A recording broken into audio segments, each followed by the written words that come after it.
April 12th, regular closed session meeting of the East Bay Mud Board of Directors. Director Coleman, we see you. You're participating by webinar, and Director McIntosh is absent, excused. Roll call, please, Madam Secretary. Director Coleman. Present. Director Katz. Present. Director Mellon. Present. Director Patterson. Present. Director Young. Here. President Lenny. Here. All right, we're on to public comment. If members of the public are online and wish to make public comment, please use your raise your hand feature in Zoom. I also am accepting the blue speaker cards. When prompted, please state your name, affiliation if applicable, and topic. Please refrain from providing personal information such as addresses or phone numbers during public comment. If we need this information, we'll have you contact staff. Secretary will call each speaker in the order received. Each speaker is allotted 3 minutes to speak. However, I have the discretion to amend this time based on the number of speakers. The Secretary will track time and inform each speaker when the allotted time has concluded. We have no one online for public comment, and you have the two speaker Okay, cards. I have 2 speaker cards. I have one hand online for public comment. All right, So- we'll go with the people that are here, and we'll start with Joey Smith.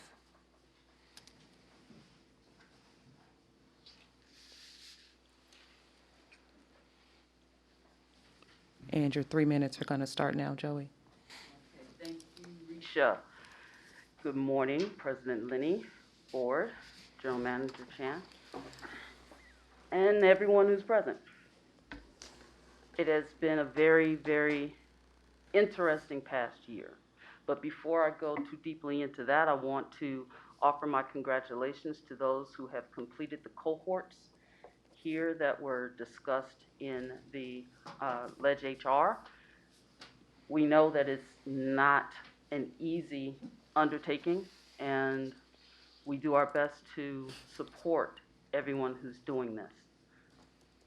That being said, sometimes people have to go away from what they would normally do in order to make progress somewhere else. But it doesn't mean that they don't care about what they started. In the past year, I have had the opportunity to work with many of my coworkers who I would not normally had during the negotiations process.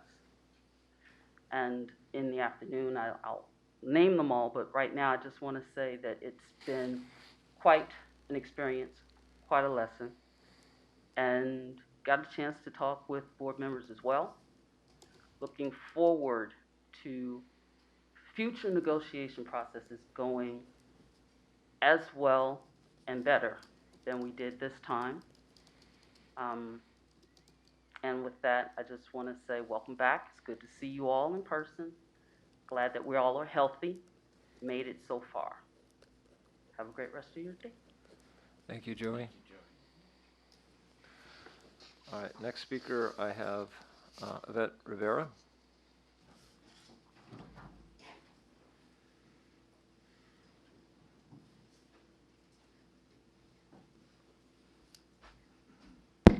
Three minutes start now. Thank you, Board. I'm actually videotaping. I know it's allowed in government buildings. I'm here to talk about the ABC I-Teams news story that aired last week titled East Bay Mud Discrimination Lawsuit. I've got to say that Melanie Woodrow's broadcast was music to my ears.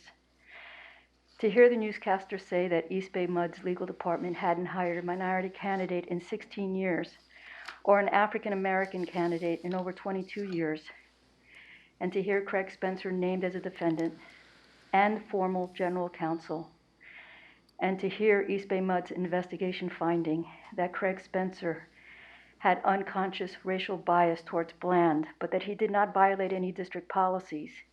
It was extremely satisfying to hear all of that. It sounds like an oxymoron to me to say that Mr. Spencer engaged in conscious racial bias, but that he did not violate any district policies. I guess a jury will get to decide that. And that trial is supposed to be slated for March 2023. The only bummer for me was that the news story only lasted 4 minutes instead of 14 minutes. I've been only dreaming about news stories that have all the allegations against Laura Costa and the allegations of how Laura and Craig retaliated against Saji Pierce and Ariel Bland. I'm going to go ahead and end right there, but before my last parting thing is, I just want to tell you that when this board of directors gave Craig Spencer a service award, before this case was actually tried, I came to this board and said it would be a slap in the face to all East Bay MUD employees that have filed discrimination and harassment lawsuits against East Bay MUD or have experienced that at the district. I'm going to yield to Director Linney right now, and I assume that he'll follow his normal course of spewing the district's propaganda. But one of my biggest fans told me last week not to be discouraged, Yvette, because East Bay MUD is just trying to cover the sky with their hands. Thank you. I yield. Thank you, Yvette. Do we have another speaker? We have George Cleveland. George, you should be able to unmute your mic. And your 3 minutes will start now. Thank you, Risha. Good morning to the board of directors and anyone else that's in the meeting. My thing is today about a couple of our, one former member, one current member. Had a former member who suffered a job injury and was off for a while. The district tends to get antsy when a person is off for more than a year, and so they decided that it would be appropriate to propose a Skelly hearing for this individual. I looked at the materials and it was clear that the employee was not going to be able to return to work. And I know the man, so I called him, we talked. He said, yeah, I'm going to retire. Stop for a second, George. It's really hard to hear you. Could you either slow down or speak up? It's really difficult to discern what you're saying. Thank you. Sorry. I'm in the building, not in the meeting, but I have to wear a mask. So I'm taking the mask off, so hopefully you can hear me, but there's nobody around me that would jeopardize anybody's health and well-being. So I hope you will allow me to have a little discretion in not wearing the mask for this next minute or three. Talking about, and I hope that my time gets extended a little bit too, if you couldn't hear me. I was talking about a former and a current member of ours. Former member suffered a job injury, was off work for over a year. And that's when the district gets antsy. So they sent out a letter saying, you need to come back to work or we're going to let you go. And I looked at the information and it was clear that the person was not going to be able to return to work. So I called the member. I know the person. And we spoke and I said, you should retire. And the member said, I agree. Tried to get in touch with the retirement folks. It took a week and a half. And we asked to have the Skelly hearing delayed. It was, but the time frame was so extended. And even though the individual said, I'm retiring, where do I turn in my badge and district stuff? Where do I pick up my personal belongings? There's a text message confirmation to that effect. Management felt it was still appropriate to progress with the Skelly hearing, because they said, well, he hasn't filed his retirement paperwork yet. He hasn't submitted the form, even though he told you he was going to retire, and even though he can't come back to work, and knows he can't come to work, he still felt it was appropriate to pursue this avenue. Had to tell the person, get that paperwork in as soon as possible or you're going to get fired. That's not the way that people should be treated when they leave East Bay MUD. They should be treated with a little bit more dignity and respect. The current member is someone who had what I would describe as, from what I can understand, a severe allergic reaction to the first booster shot. Severe, like as in go to the hospital because of it severe. From what I can tell, the person is being sort of given the runaround by the COVID hotline folks and by employee benefits and employee services. It's not being given appropriate information. Wasn't told that the person could apply for FMLA when this first started. It's just been messy. The person is on a modified schedule right now, burning through personal sick leave, and it's just not being treated well. And it's someone who's been with the district for 30 years. So we have issues with the way that our members are being treated during this pandemic. And it's unfortunate and it needs to be better. And the reason that I'm bringing this to you, to the board, is because you're at the top of the organization. You don't hear these things, because you have lots on your plate on behalf of the district, but you need to hear these things. You need to know that not all of our folks are being treated as they should be. And that's all I have to say on the topic today. So thank you for letting me speak, and thank you for allowing me to speak without my mask on. All right, thank you, George. Do you have any other? We have no other speakers for public comment. All right, so we will now convene to discuss closed session agenda items. We are scheduled to return for our regular board meeting at 1:15. Thank you, everyone, and welcome to our Tuesday, April 12th, 2022 regular business meeting of the East Bay Mud Board of Directors. Reports from this morning's Planning and Legislative Human Resources Committee meetings, as well as the March 28th DERWA meeting, will be provided under item 19. Director Coleman is participating via webinar, and Director McIntosh is absent excused. Roll call, please, Madam Secretary. Hold on. I will call roll. Give me one moment. Director Coleman needs to be allowed into the meeting. And there he is. I'm here now. Got it. We're calling roll. Director Coleman? Present. Director Katz? Director Mellon? Present. Director Patterson? Director Young? Here. President Lenny? Here. And again, note that Director McIntosh is excused absence. So please join me with the Pledge of Allegiance. I pledge allegiance to the flag of the United States of America and to the republic for which it stands, one nation, under God, indivisible, with liberty and justice for all. There are no announcements required from closed session. And we are at public comment. We're doing a little hybrid version, both people who are online as well as people who are here. If members of the public wish to speak on an agenda or non-agenda item, please raise your hand feature in Zoom. Comments on non-agenda items will be heard at the beginning of this meeting, right now, and comments on agenda items will be heard when the item is up for consideration. When prompted, please state your name, affiliation if applicable, and topic. Please refrain from providing personal information such as addresses or phone numbers during public comment. If we need this information, we'll have you contact staff. The secretary will call each speaker in the order received. Each speaker will be allotted 3 minutes to speak. However, I have the discretion to amend this time based on the number of speakers. The secretary will track time and inform each speaker when the allotted time is concluded. And we'll start with the speakers that are in the room with the blue cards. Okay, so you have one for a non-agenda item, the other two are for item 13, and then we have one person online for public comment. All right. Yvette Rivera.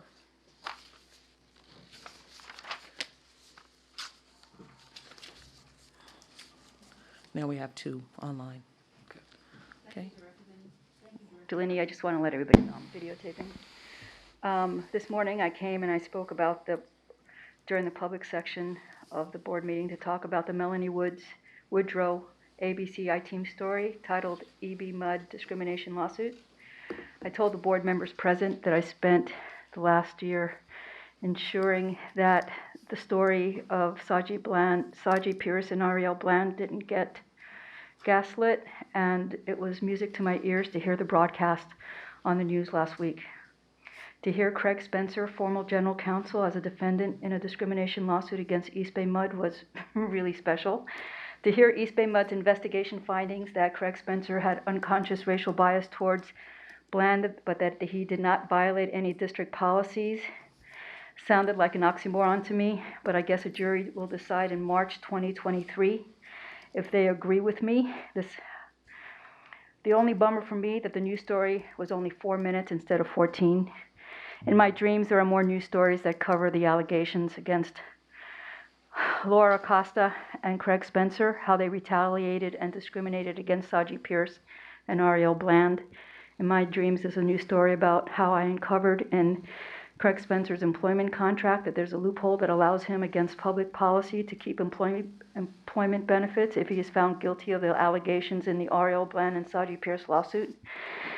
I also envision a news story about how this board of directors gave Craig Spencer the departing gift of a service award after the district received a civil rights lawsuit naming Craig Spencer and Laura Costa.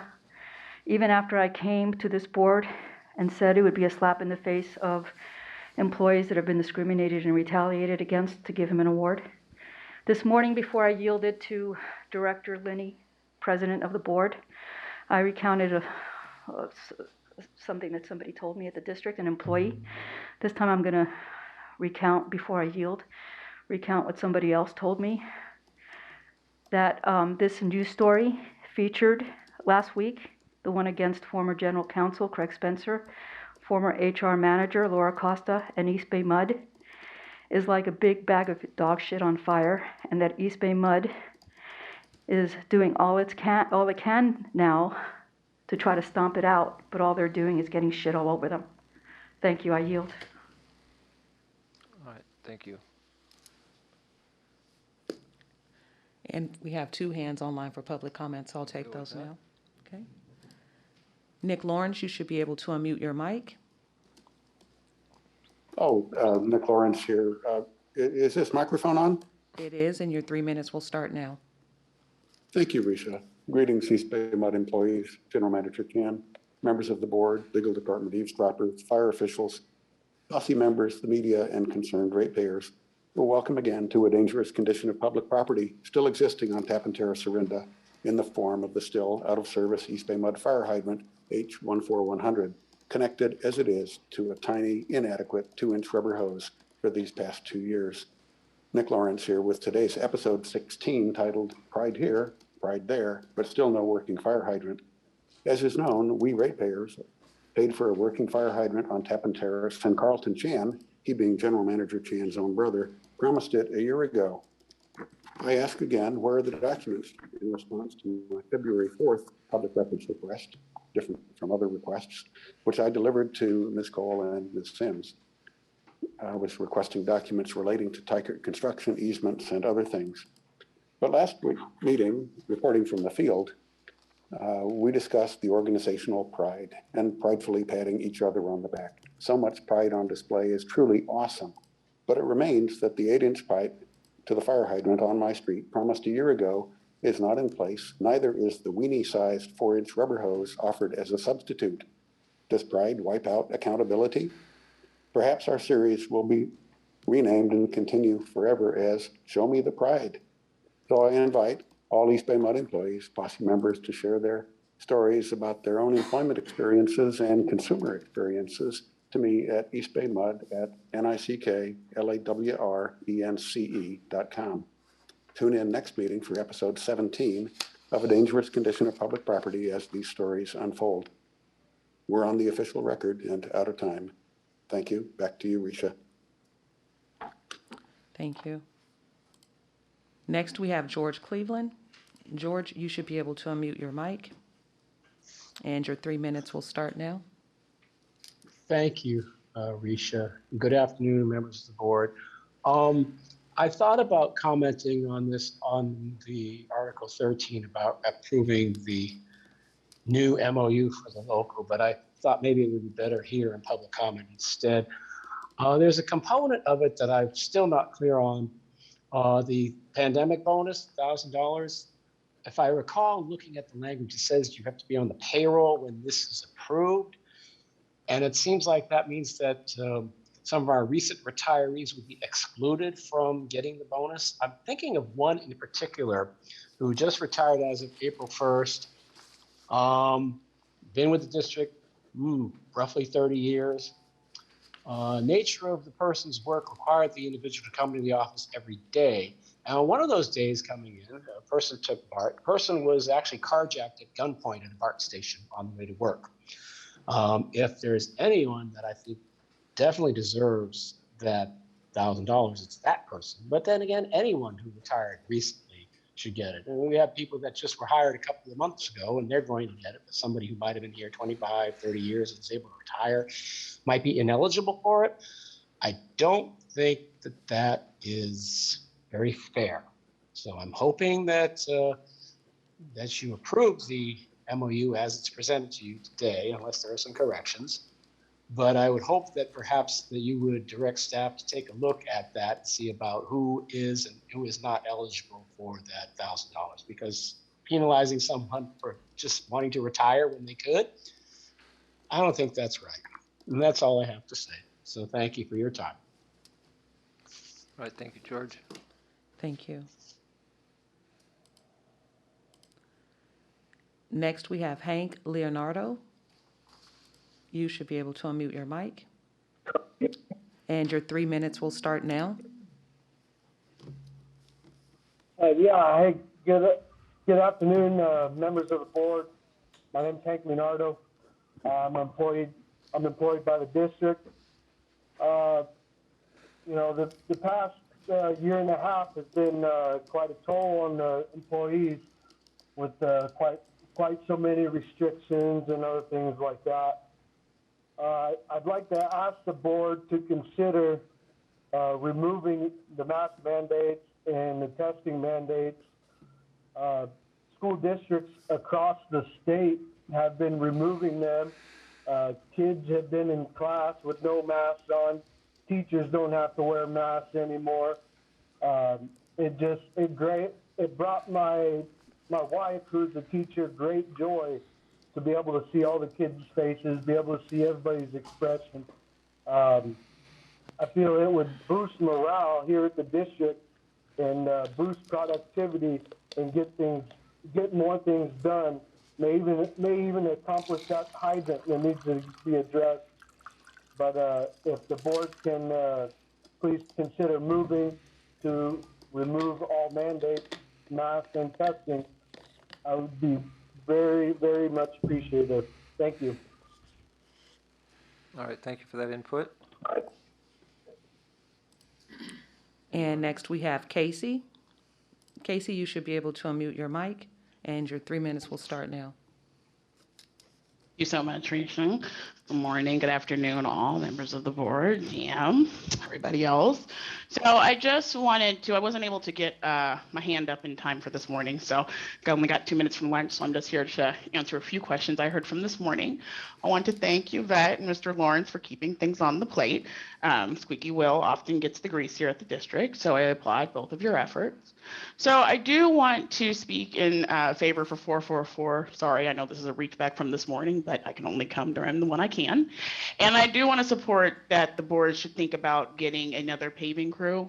I can tell you we have been 444'd out staff at least a few times in the last 3 months where I can think of where we haven't had people on call. I can tell you part of your issues with the paving is that we're short to admins because we ran a pilot program many years ago when we weren't even requiring the permits.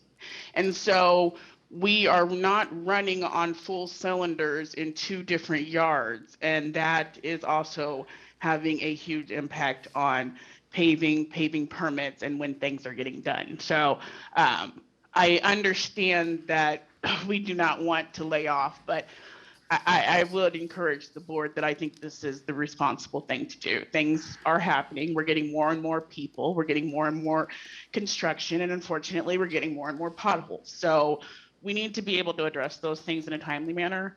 I can't tell you how many times I've been on staff and had to come back out because where we've patched is now leaking. So, you know, I do want to encourage the board to take some time and do it right. And, you know, if layoff comes, I will say it will not be because of the boots on the ground. There's not a overabundance of work that you would just have too many people to fix the actual work, the hands on the work that happen here on the district. So I just wanted to speak in favor for 4 and thank you all for your time and your efforts and wish all of you a good day. Thank you, Casey. We have no other hands for public comment online. Great. Well, then we will now move to consent calendar items 1 through 10. Any items that should be pulled for discussion? I'll move 1 through 10. I did want to make a comment on 10, but it was only, one of the two of us ought to be the presenter, I would think, Doug. Would you like to just pull that item and? No, I just want to discuss it without it pulling it. I want to approve the item. So I move all 1 through 10. All right, so moved by Frank, seconded by Bill. Roll call vote. Do we need a roll call vote? We do because, Oh, because John's, okay. yes. Yeah. All John. right. Director, Time. Director Coleman, Yes. Director Katz, Yes. Director Mellon, Yes. Director Patterson, Director Young, President Lenny. Yes. Okay, passes unanimously. So I think it should be presented to them by one of the board members, and, you know, I'm willing to nominate you if you want to, or if you want to nominate me, but it just seems that that would be an appropriate thing to do than just send them a letter in the mail. Like, go to the city council or something Yeah. there, and why don't you and I talk about that afterwards, and we'll figure that out. I agree. Okay, consent calendar passed, including item number 10, for those of you who don't have an agenda in front of you, is adopting the resolution in observance of the 150th anniversary of the incorporation of the city of San Leandro, which we just passed. That's a long time. Yeah. We'll now move to determination discussion, and General Manager Clifford Chan will introduce each item. Thank you, President Liddy. So first for your consideration is the appointment of David Cook as the Manager of Security and Emergency Preparedness. David has a degree in Business Management and a graduate degree in Emergency Service Administration. He has 23 years of experience working for Contra Costa County Sheriff's Department and has also worked for Homeland Security and the Office of Emergency Services.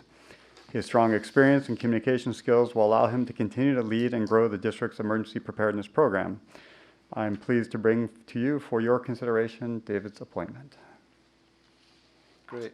So, do I have a motion? I would so move. John will second. All right, I heard John second. Were you seconding, Bill? Okay, Bill seconded that. I'm sorry. Yeah, That's fine. That's fine. No problem. didn't know they had some. Bill sometimes gives me advice under his breath. I wasn't sure whether that was an advice or keeps me straight on things. All right, so roll call vote on this motion. Have my mic on. Director Coleman, Yes. Director Katz, Yes. Director Mellon, Yes. Director Patterson, Yes. Director Young, President Lenny. Yes, carries unanimously. David, welcome. Looks like you're all ready to go here. All right, I like it. I know you have a busy agenda, so I don't want to take up a lot of it, but I wanted to say that I appreciate the opportunity to address you today and to join the East Bay team. You know, during my 23 years of law enforcement experience, it was not a traditional law enforcement track. Somewhere back in about 2005, I was assigned to critical infrastructure protection between Alameda and Contra Costa County on a working group, and that kind of took my career in that direction, in critical infrastructure protection and interagency communication, and that grew my passion for working with community members to guard against unforeseen disasters. So to me, this is kind of my dream job, and I just wanted to take a moment to thank you all, Director Chan, Mr. Briggs, and Mr. Woodard, for their consideration and their vote of confidence. So thank you very much. I appreciate it. Thank you. Thank you, Dave. Next is the appointment of George Corton as Attorney 2 in the Office of General Counsel. Derek McDonald will introduce this item. Thank you. President Lenny and members of the Board of Directors, I am pleased to recommend for your consideration and appointment Mr. George Croton as an Assistant Attorney in the Office of General Counsel. Mr. Croton has a Bachelor of Arts from the San Francisco State University and received his law degree from UC Hastings School of Law. While in law school, he externed in the United States District Court, Northern District of California, for Judge Laurel Beeler. Since graduating from law school, he spent his legal career litigating complex environmental and business cases under numerous statutory schemes, including the Endangered Species Act, the California Environmental Quality Act, the National Environmental Policy Act, and the Porter Cologne Act. He also has a lot of experience in advising clients on compliance with numerous environmental laws, as well as the California Fair Employment and Housing Act, Title VII, and the American with Disabilities Act. Gee willikers. Given his experience in environmental law and other areas of law practiced by the Office of General Counsel, as well as his expressed enthusiasm in working for the district, we are very pleased to have him join the Office of General Counsel. Impressive. I will move the item, Doug. All right, John. Second. Director Coleman moves, Director Katz seconds. We'll have a roll call vote on that. Director Coleman, Yes. Director Katz, Director Mellon, Yes. Director Patterson, Yes. Director Young, Yes. President Lenny. Yes. It's a very impressive set of credentials, sir. Thank you very much. And A few words. I know George would like to say a few words, yes. It's just very nice to be here, and I'm very excited to get started with the district. It's been a while coming, and I'm very much looking forward to getting to know everyone, and I very much appreciate the opportunity. So thank you. All right, thank you. Welcome to the family. Okay, next are 3 actions related to the 2021 to 2025 MOU and other special agreements between the district and local 2019. I do want to note that in the MOU in your packet for the holidays, the day after Christmas was inadvertently left out of the MOU, and that will be corrected. There are some other kind of minor spelling and other errors that will be corrected. So what you'll be voting on to approve is the MOU in the packet with the corrections that are noted. And with that, I'd be happy to answer any questions. Questions? I would request that we vote on the items as A, B, and C separate. Separately. All right, John, I see your hand up. Thank you very much. Clifford, I have a question regarding the issue that was raised in public comment regarding those who had left the district but were here during COVID and not getting the benefit of that. Is there a way to, maybe that's a negotiated item, but it doesn't seem fair, quite frankly. Those who were here during it are not getting the benefit, even more so those who were not here during it. Not saying that it should take it away from those who are here now, but if they weren't here during that period, that they are getting it. So that's a question. I don't know if it's has to be negotiated or not, but to me that just intuitively doesn't seem fair. Yeah, and Winnie Anderson's here. She can speak to what was discussed at the tables. Good afternoon, directors. So the item was negotiated at each table separately, and each term for each MOU was that at the adoption, that the $1,000 would be provided at the adoption date of each MOU, and that employees at the payroll at the time of adoption would receive that benefit.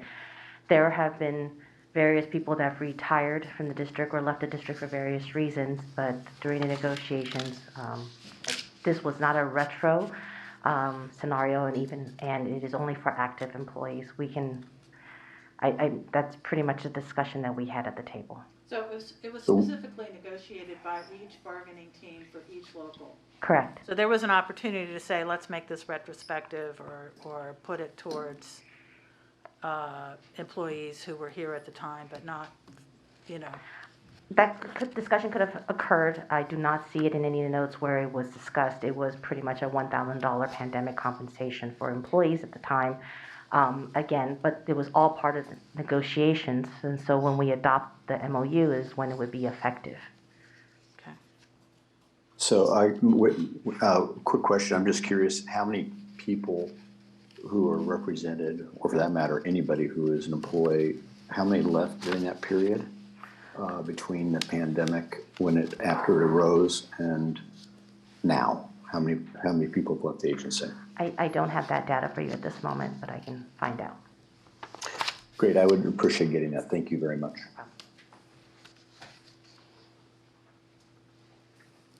Any other questions? All right, do I have a motion? We're voting. We're going to do on individually. 13A. Oh, I guess that's right. We're going to do so on 13A. Do I have a motion on 13A? Oh, so we have 2 speakers for public comment. You I'm want to hear the sorry. public comment That's right. first? I apologize. We have speakers here. We have Gary Walters and Joey Smith. Yes. So one want to go before the other? And I have one hand online. Okay. Thank you for that reminder.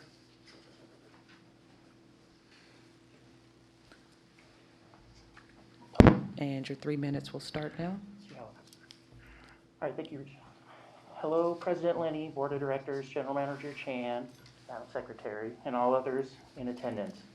My name is Gary Walters II, and I am speaking as a former member of the Local 2019 Contract Negotiating Team. Local 2019 first met at the table with the district in February 21. About a year ago, Local 2019 made an information request for data related to the differences between the two pension programs for our members. We asked many times in several different ways, but we were told that the information didn't exist or there was no significant differences between the plans, amongst other things. Negotiating with the district over the next several months, we rejected a proposal from the district on a 12-hour shift language and a few other proposals, as many of our proposals were rejected. But the teams were able to reach agreement on many other items. In January 2022, the district gave 3 of the 4 unions that represent 90% of the staff a last, best, and final offer after the smallest union, representing about 42 of the roughly 2,000 employees, came to an agreement with the district in December 2021. Hard to breathe.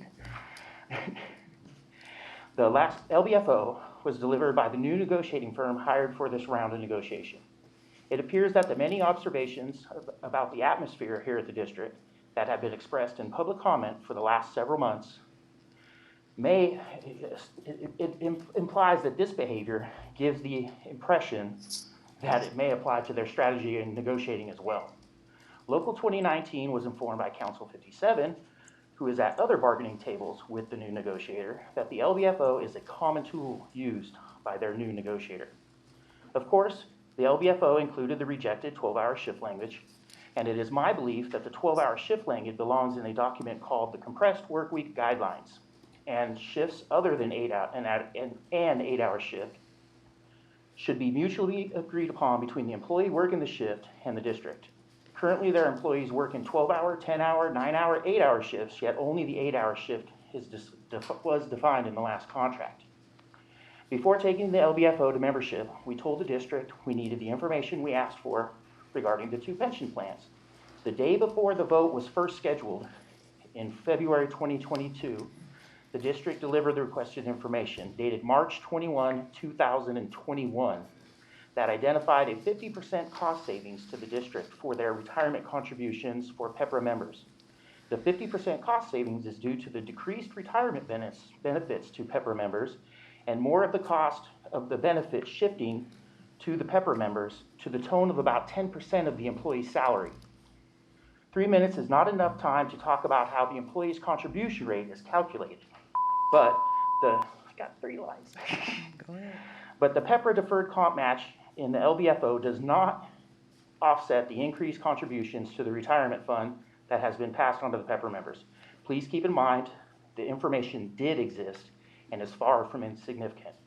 Because of the LBFO, membership had to choose between the fear of considering a workplace action during a pandemic and accepting the district's LBFO. Fear and intimidation won this round. But one of my many other hats I wear is one of a values advocate, and I am determined to not let fear, intimidation, or retaliation win. I will continue to work with the team to ensure that the DEI strategic plan is a success. Thank you for this time and your consideration of my comments. Hard to breathe in this. Thank you. Thank you. You did a good job. Appreciate your comments. Joey? Regards to your dad.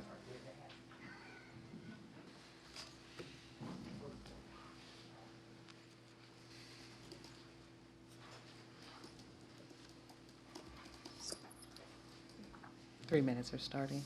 Okay, thank you, Risha. President Lenny, General Manager Chan, Board, everyone who's here. I just have to say that we had a very, very determined team who truly wanted to ensure that we got the best possible MOU contract for our members. Never do you get every single thing that you want in a negotiation. We understand that. But we weren't going to give up easily. And I want to point out the fact that we appreciate the fact that we do now have language in our MOU addressing our PEPRA employees. It had been fought for previously, we couldn't get it. Thank you for this launch pad, because at least half of our members are PEPRA at this point. So we wanted to say that although it's not what we wanted, it's a start, and we appreciate that. I'd like to put a very heartfelt thank you to my team, Casey Evans, Morte Mendoza, Lindsay Edelman, Gary Walters, Yu Lin, Colin Moy, George Cleveland, and our fearless leader, Kim Anderson, who is our business agent and our chief negotiator. A special appreciation to our support team of our balance of union officers, e-board members, past negotiation team members, and committee members for ensuring that the other official business of our local moved as smoothly as is reasonable, while our negotiations team members directed so much time, energy, and attention to the negotiations. Thank you for the board. Thank you, General Manager Chan, for helping us to address that hiccup, that issue. And during one of the conversations on January 21st, 2022, I mentioned that one would think that the negotiations could go maybe a bit smoother if the board was more directly engaged. And with all the ad hoc committees and others that are there, we certainly hope that you will take into consideration creating one for negotiations going forward, because you all are busy and we all are busy. So it'd be nice if we could have some dedication specifically for that, because I think it's important enough. And thank you for your time. Thank you, Joey, and thank you for your determination in getting this through and all the work that you and your team did. We have one hand for public comment. Okay? Okay. I believe that's Batty Addy. You should be able to unmute your mic. Brandon, Batty Addy? Is that you? Hello, President Linney and the board, General Manager Chan. My name is Brandon Battiati. I was on the negotiation team for Local 444. And I just wanted to touch on something with the COVID pay. Our original proposal was retroactive for people that had worked during the declared emergency. And then what was given back to us was the district's $1,000 pandemic payment for people that were working at the signing of the contract. So that wasn't something that we were wanting or okay with. That's just what we ended up with. I just wanted to make that clear. And that's it. Thank you. Thank you. Okay. That's it for public comment on that item. All right, so we will now, I'll entertain a motion on item 13A. I'll move 13A. Okay, moved by Director Young. Second. Seconded by Director Katz. We'll have a roll call vote on that. Director Coleman? Yes. Director Katz? Yes. Director Mellon? Abstain. Director Patterson? Yes. Director Young? Yes. President Linney? Yes. All right, carries with 5 yes and 1 abstention and 1 absent. We'll go on to item 13B, I will move 13B. moved by Director Mellon, I'll second. seconded by Director Young. Have a roll call vote? Director Coleman, Yes. Director Katz, Yes. Director Mellon, Yes. Director Patterson, Yes. Director Young, Yes. President Lenny. Yes. Carries unanimously, 6-0.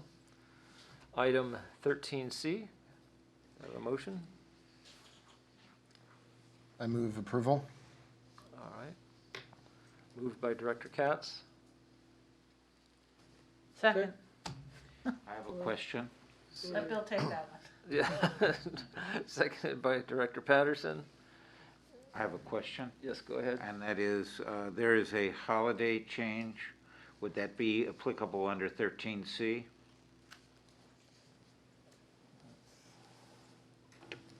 Winnie, can you respond to that? Just, I don't want to misstate anything.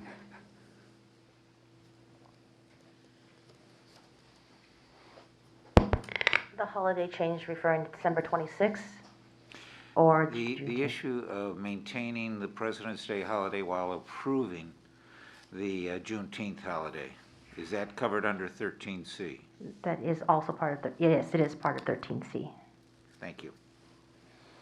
And to clarify, we have heard from the general manager that we have incorporated some The day after changes. Christmas it was inadvertently left off. It'll be added, so when you vote on it, it will include. Yeah, it's the an day after editing Christmas. error. That's not my issue, Andy, and you know what my issue is. I'm not going to beat a dead horse to death.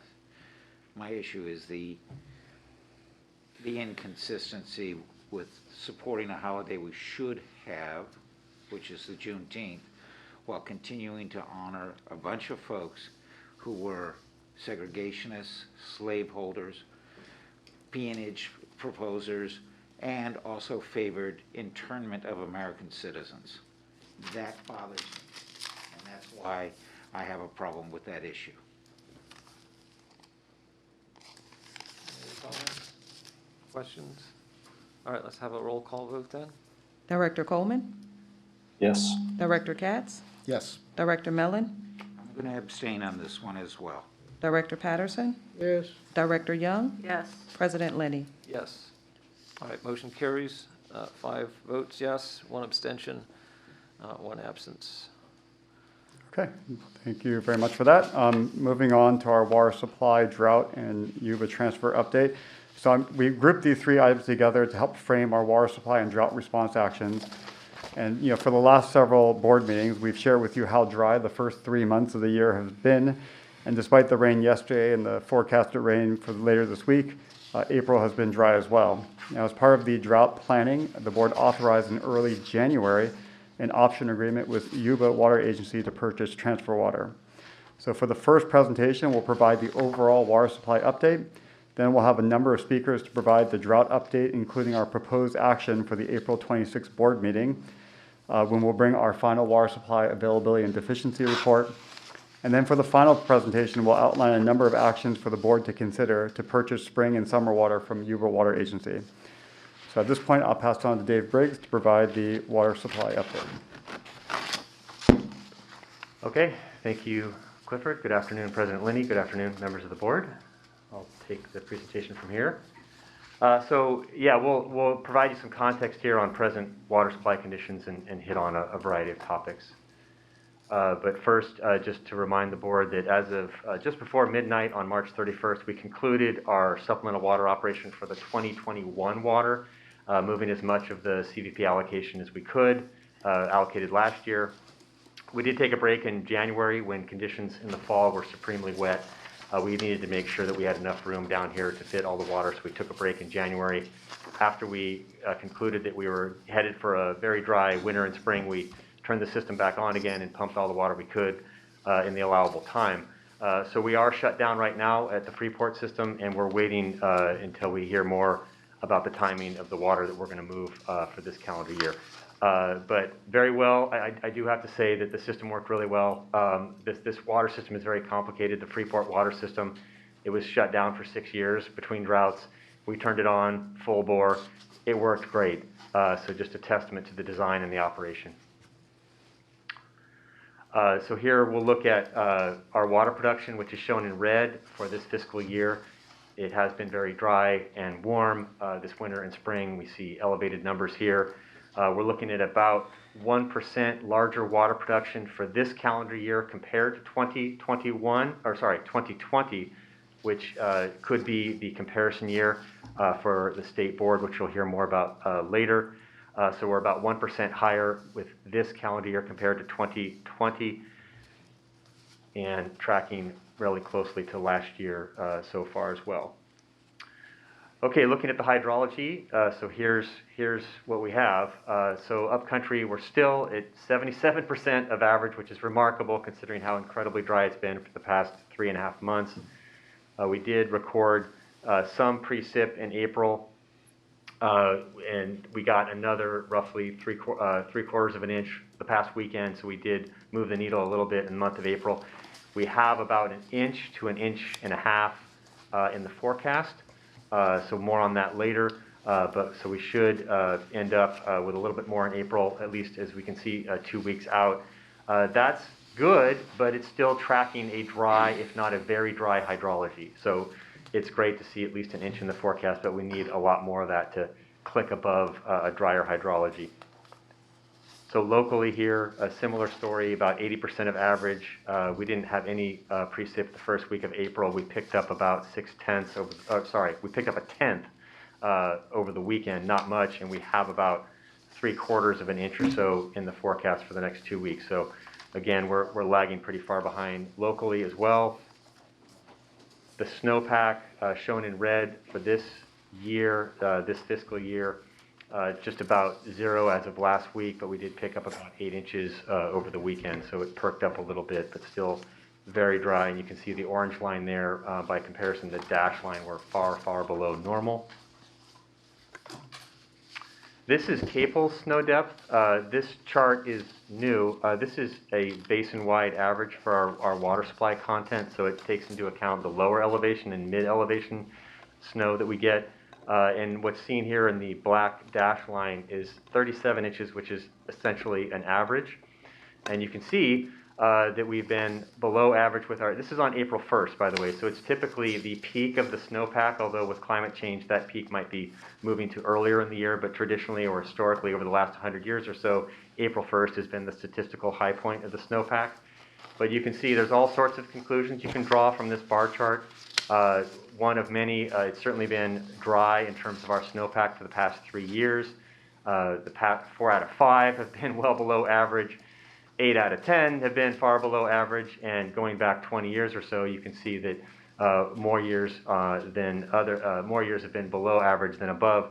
Very similar to the Colorado system in other parts of the state. So more along the lines of this long-term drought that we might be experiencing. Okay, looking at the snowpack in the Sierra, again, we've just been tracking that snowpack relative to percent normal to date for the past several board meetings, and you saw, or you see that at the start of the year we were doing quite well, and it's just been getting lower and lower relative to season to normal. So we are well below for the month of April at this point, with numbers in the 20 and 30% or so up and down the Sierra with respect to the water content percent of normal for this date.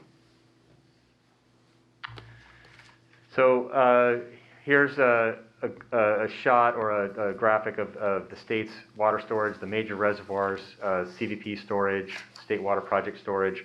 You may have heard that the CVP is not in good shape. I think this is the second lowest year ever in the CVP, which has been operating for almost 100 years, about 80 years or so. This is the second lowest storage level on April 1st the CVP is recorded. There's more on that later when I think to the next presentation when you hear about allocations for 2022. But storage is low throughout the state. Our storage has been inching up. We haven't been benefiting from some enhanced PG&E releases. Right now the river is running relatively high. That'll come back down once PG&E suspends curtails the releases, but we are getting some storage picked up right now in Pardee. Most of our storage deficit is in Comanche, as you can see here. but we have increased storage a little bit over the past several weeks.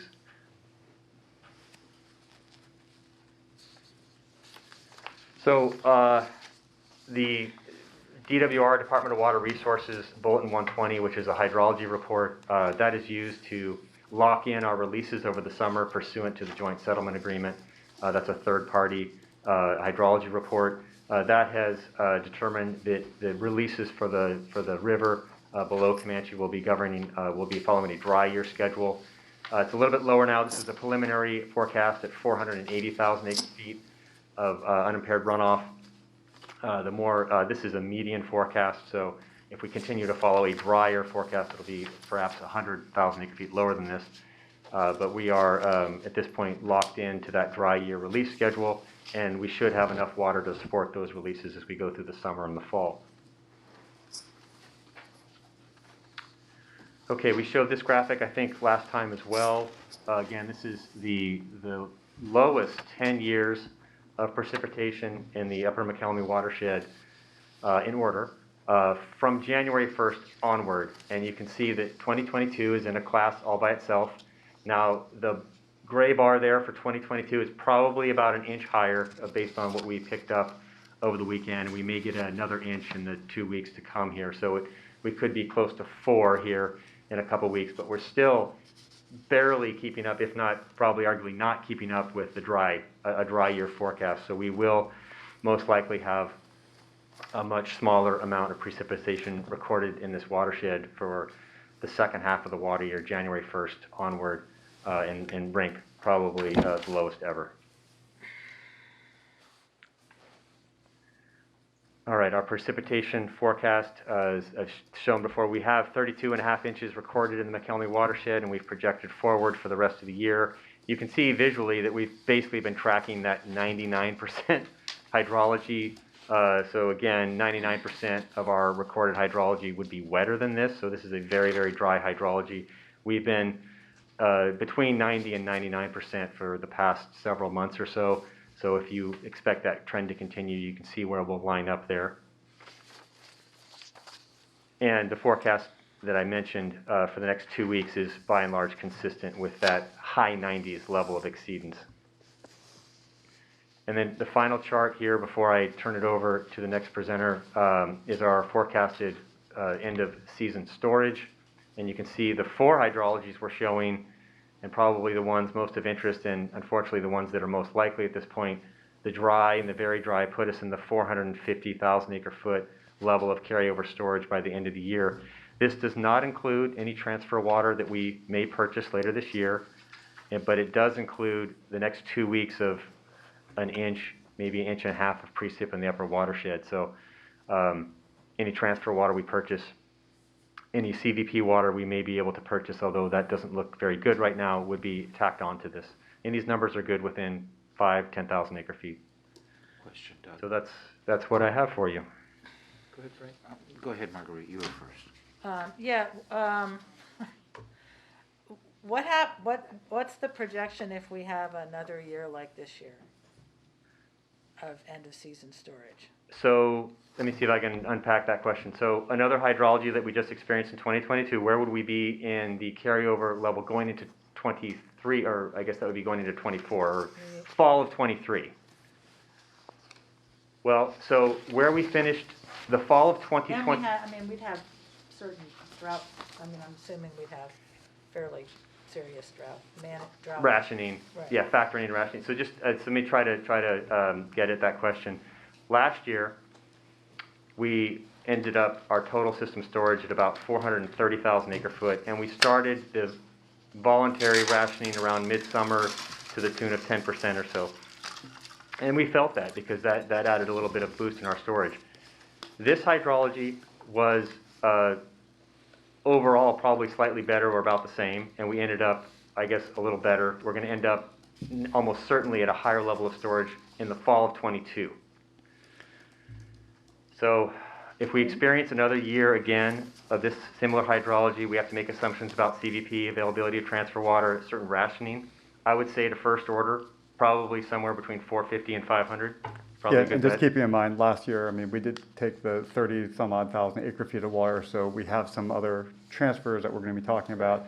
But if it's similar and we get those transfers through, as Dave indicated, we might end up about the same spot, maybe a little better, a little worse. If we don't get it, we'll probably dip below the 400,000 acre feet.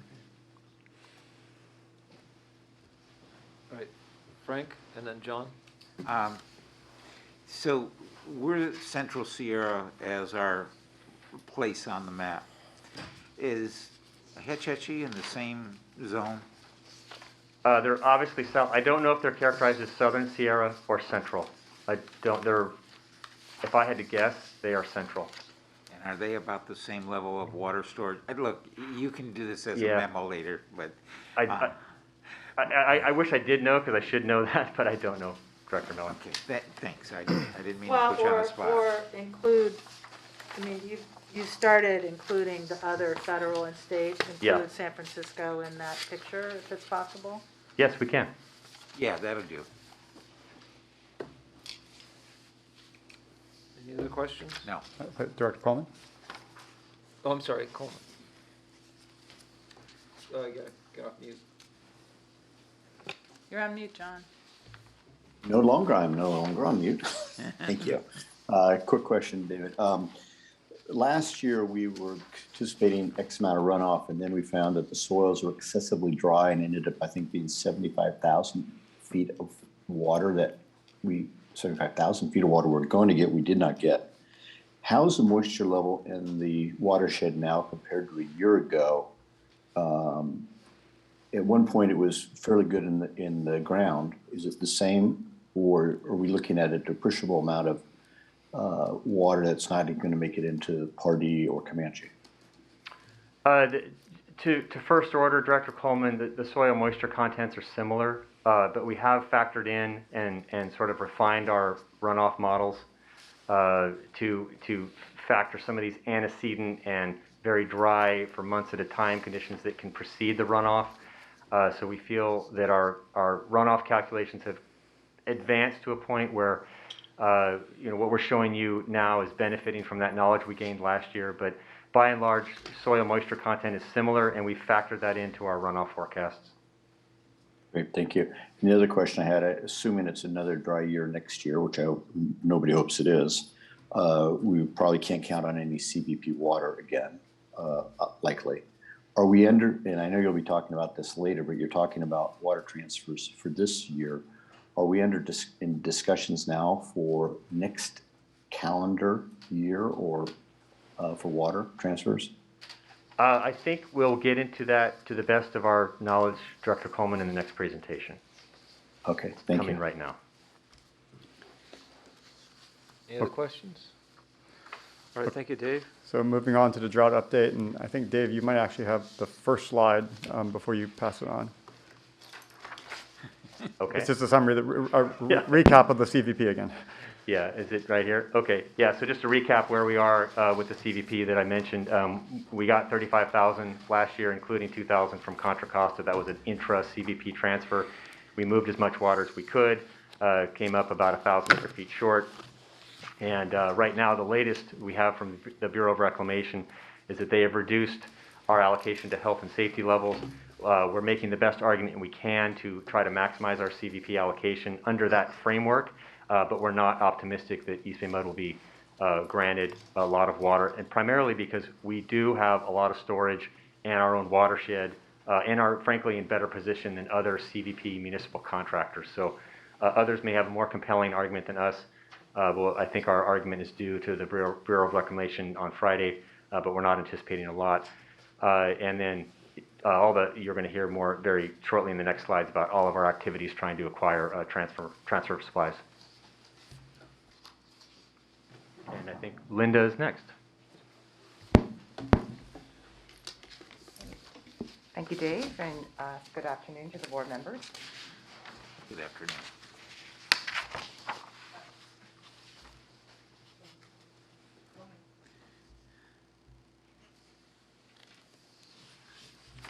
All right, so I just want to give you an update on our current transfer plan for 2022.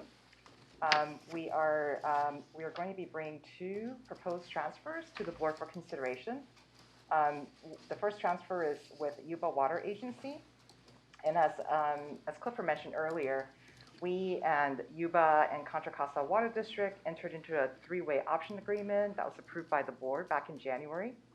And that gave us the option to purchase up to 10,000 acre-feet of spring water. And that has a rolling call date from May to June, and also gives us the option to purchase up to 10,000 acre-feet of summer water, which has a call date of around the mid-May timeframe. So we are going to be seeking board consideration for authorization on the Yuba transfer later at the meeting today. And after this drought update presentation, you'll get another update on some of the details of the Yuba transfer. And then the other transfer that we've been working on is with Placer County Water Agency. We have an interim agreement that was executed back in 2013 that does give the district the first right of refusal for transfer water. And Yuba is estimating that they'll have anywhere between about 10,000 acre-feet to 20,000 acre-feet of transfer water available for this year. The call timeframe for that will be kind of in the May and June timeframe. They'll be firming up that quantity that's available later this month. So we just had a discussion with them yesterday, which was a current update. And based on their latest schedule and when they'll be bringing the item to their board, instead of bringing the Placer County transfer to the board for consideration on April 26th, we'll be bringing it on May 10th instead. And that sums up our current transfer efforts, unless there are any questions. And you'll get another presentation on the details of Yuba right after this current presentation. All right, no questions? Thank you. All right, thanks. Thank you. And that's So all. we'll get the 2023 water transfers later that you're working on? So for next year's transfer, if we need it, is that the question? Yes. So we'll have to, we do have arrangements with our partners. For example, with Placer, we have an agreement that gives us a first right of refusal for next year. If it's another dry year and if they have water to sell, we'll be working on that with them. And we've got long-term relationships with Yuba and also with Settlement River contractors that if they do have water, we'll definitely be in discussions with them for next year if the conditions last into next year. Great, thank you. Okay, thanks. And next up, I'm going to transition over to Ana Ulua, who will give you an update on state and federal activities.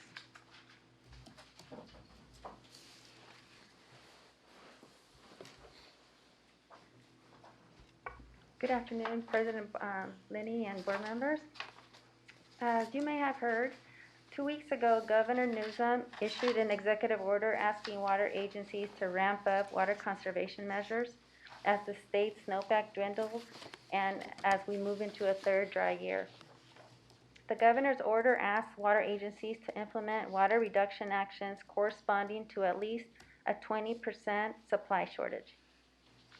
USBR also took actions to address the worsening dry conditions and reduced our allocation from 25% to only providing for public health and safety needs, which is essentially zero for East Bay MUD. And this is partly because, as Dave mentions, EBMUD operates to have sufficient carryover storage in case the next year is also dry. So on paper, it looks like we have enough water for this year, but the water supply is not just for this year.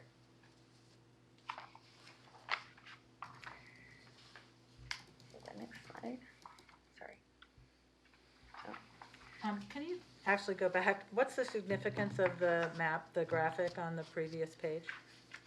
So this is the graphic that the state board has on their website, letting people know that what the water supply condition is, and it uses the data from 2018 for demand, and it uses this year's water supply projections. And this data is also what they use to determine whether agencies or water rights should be curtailed, and in what order and in what watershed. So right now, in the Sacramento and in the San Joaquin, the supply, the 50% exceedance is less than demands compared to the demands that were in 2018. And that is one of the problems that agencies, shared expressed with the state, saying that demand our demand this year is not necessarily going to be the same as it was in 2018.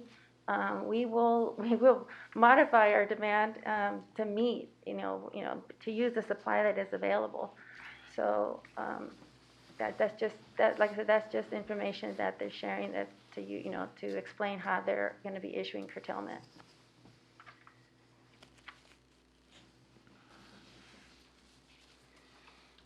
All right, thank you. So on this slide, we're trying to show you the comparison between our EBMUD's drought stages and the state's shortage levels. So you recognize the figure W5 and table W7 from our water shortage contingency plan in our urban water management plan. So figure 5 shows the drought stages, which are based on projected runoff, demand, and end of September total system storage.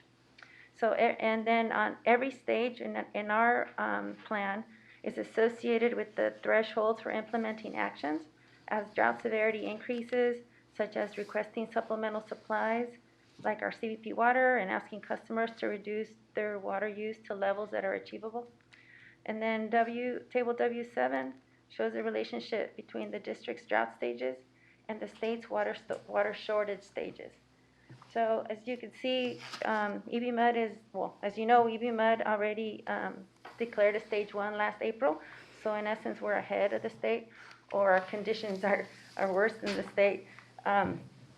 So last April, the board adopted stage 1, and consistent with the drought management plan, and then we triggered the additional response actions, which correspond to our level 1. But in essence, this corresponds to the state level 5. I'm not able to recall what the meaning of the percentage numbers that are listed under EBMUD supply shortage, Sure. under the verbal description of the EBMUD stage of drought. Could you describe a little bit more about what those numbers mean? So sure. Under stage 1, our storage levels, total system storage levels, are from 475 to 425. So if our end of September total system storage falls between 475 to 425, that is about a 43% shortage in our water supply. So 43 pertaining to 475. Compared to 700, compared to Relative to our overall. overall capacity. Overall capacity, which is. Yeah, there's some numbers up there, like for example, total system storage is related to our total operational storage of 697. So 475 divided by 697 is 43%.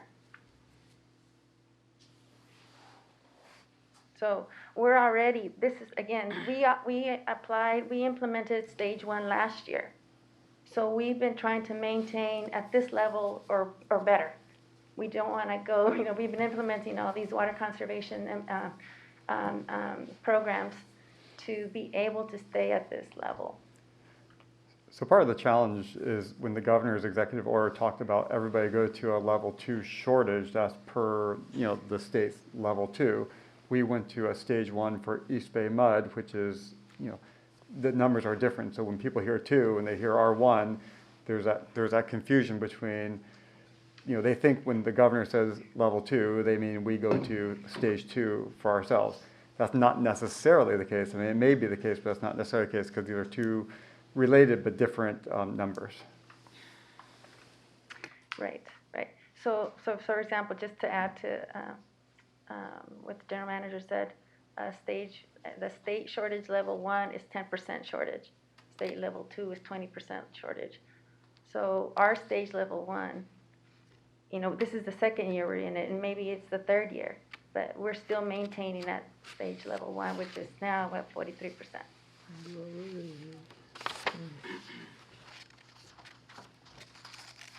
Okay.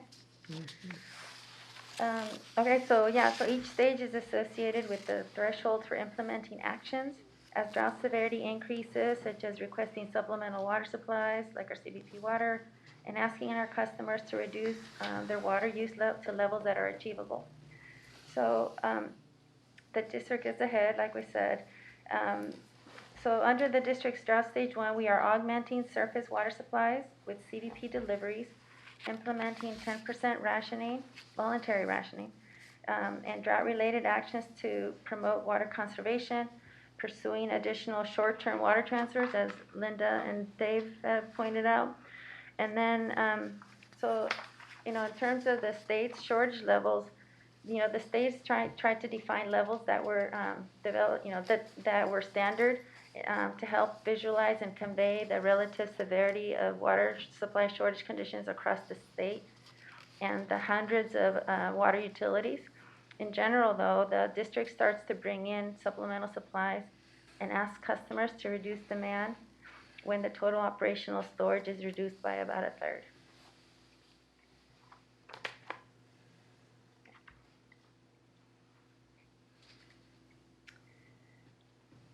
And then on the curtailment front, the State Water Resources Control Board has issued curtailment orders asking water rights holders to stop diverting water and bypass runoff for senior water rights holders. EBMUD's M&I water rights are vintage 1924 and 1949, and at this time are not being curtailed. But some of DWR's and USBR's water rights associated with their Central Valley Project and State Water Project in the Delta have been curtailed.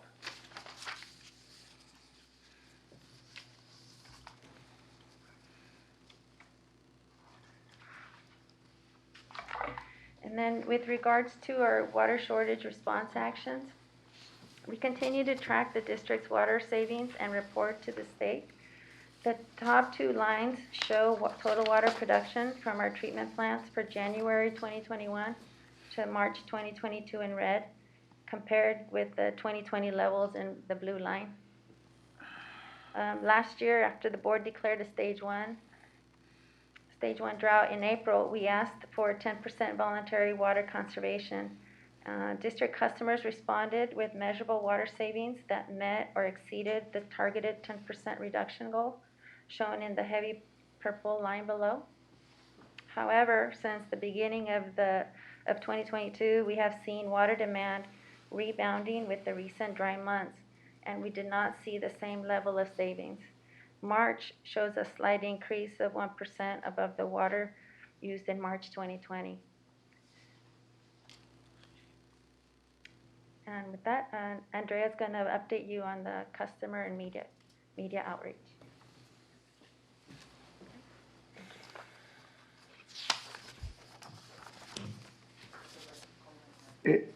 As Andrea comes up there, I have a question. It's in the general manager's report. I'm trying to find it right now, but I know that we're talking about 10% just what the report talked about in terms of savings. The only area of all our categories that had an increase is actually industrial users. That was around 10%, if I recall correctly. So has it been businesses rebounded that much since the pandemic ended, or these are really based on numbers from 2013? The numbers is high. So is there an explanation why is industrial has gone up so much? And certainly what you see in the general manager's report is a comparison between fiscal year 22 and fiscal year 21. And when the state's looking at the comparison, the state wants you to compare to calendar year 2020 that's what they like to have as a baseline year. And so when you look at calendar year 21 or 22 versus calendar year 20, what Dave was sharing was at least what we're seeing in the first 3 months, we're about the same, maybe 1% higher the first 3 months than the 2020 baseline that they're talking about. But if you compare, fiscal year when we declared the drought and asked customers to conserve, from July through December, our customers had saved close to 10%, just shy of 10%. But with the last 3 months being particularly dry, the irrigation has turned on, and so we're seeing that decrease a little bit. So for fiscal year to date, fiscal year 22 compared to fiscal year 20, instead of the close to the 10%, we're really at around 6.5% overall district-wide. And keeping in mind, when we ask customers to save 10% or 15%, whatever that may be, we're looking at overall district savings, not necessarily an individual person savings. So, there are people, we get this every year, there are people who conserve a lot, and if you conserve a lot, just continue the good work. But we're not counting individually. You need to individually save this amount. We need to achieve that overall district-wide, whether it's with commercial, industrial, residential, multifamily, single family. I understand that, Clifford. My question really is industrial use, and again, I can't find it right now in the report. I'm trying to go through it, but I can't find it. That was the only category that there's a substantial increase in water usage compared to every other category. There was a decrease. Is there a reason why? Well, I mean, a lot of the companies, I speculate, were coming out of the pandemic, and so, they weren't using as much water in that fiscal year. Keeping in mind, fiscal year 21 ends June 30th, 2021, so we're looking at the whole prior year. And so I imagine a lot of them were affected by the pandemic, and we're seeing the increased water usage now that they're starting up again.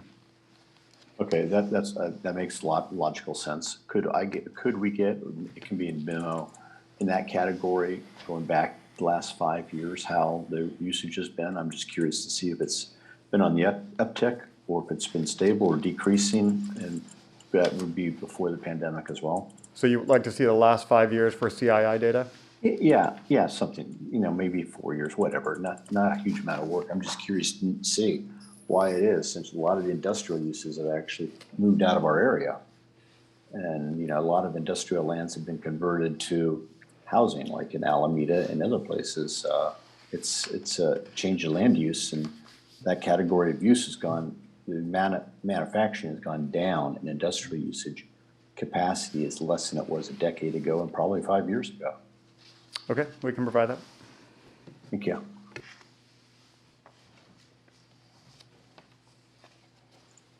Okay, I'll go ahead and talk about customer and media outreach. So for the next issue of Customer Pipeline, the May-June issue, we're going to be focusing on the worsening drought and talking with customers about what they can do to conserve. And the focus is on flow meters, landscape, and leaks. Because we won't know if there'll be a change in our drought stage for this printing, we encourage them to get the latest information. On social media, we've been kind of going back and forth between water supply updates and water conservation information, such as our spring garden maintenance webinar, which was issued in Spanish by our water conservation team. And going forward, we plan to report to our customers about any board decisions later this month, the next board meeting. The media has been focused primarily on the governor's executive order and providing updates on various Bay Area water agencies' actions regarding what customers are expected to do, such as how many days a week they can water and what the percent conservation is and whether it's voluntary or mandatory. And also talking about CVP allocations as well. Coming up, regarding media, we did do a media advisory following the governor's executive order with our response. And we will be doing a press release on the 26th following our board meeting. And I also just wanted to add that we have met recently last week with the regional PIOs in our area, and we're going to be meeting with a subset of that group to see if there's an opportunity for some shared conservation messaging. Thanks for bringing to our attention that the May-June issue may miss our board actions from the next meeting in April. That's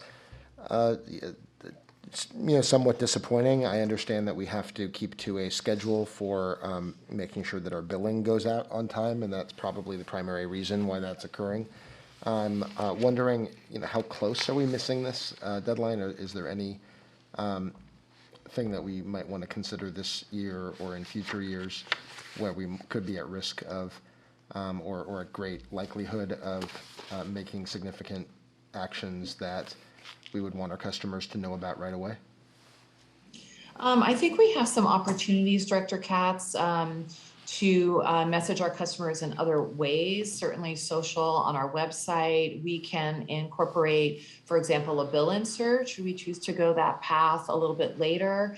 And in the future, the issue is really the printing part of it.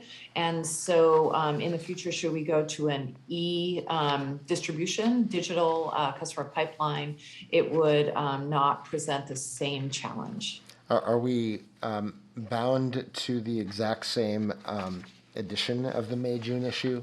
If we, because some will receive their bills later in May or in June. So at our next meeting, maybe we could get some feedback on options to have a revised issue for customers who are in the later half of the billing cycle. Those are sure. Yep, we'll explore that. Just so you're aware, the schedule is aligned with our billing cycle. So yes, we'll explore that.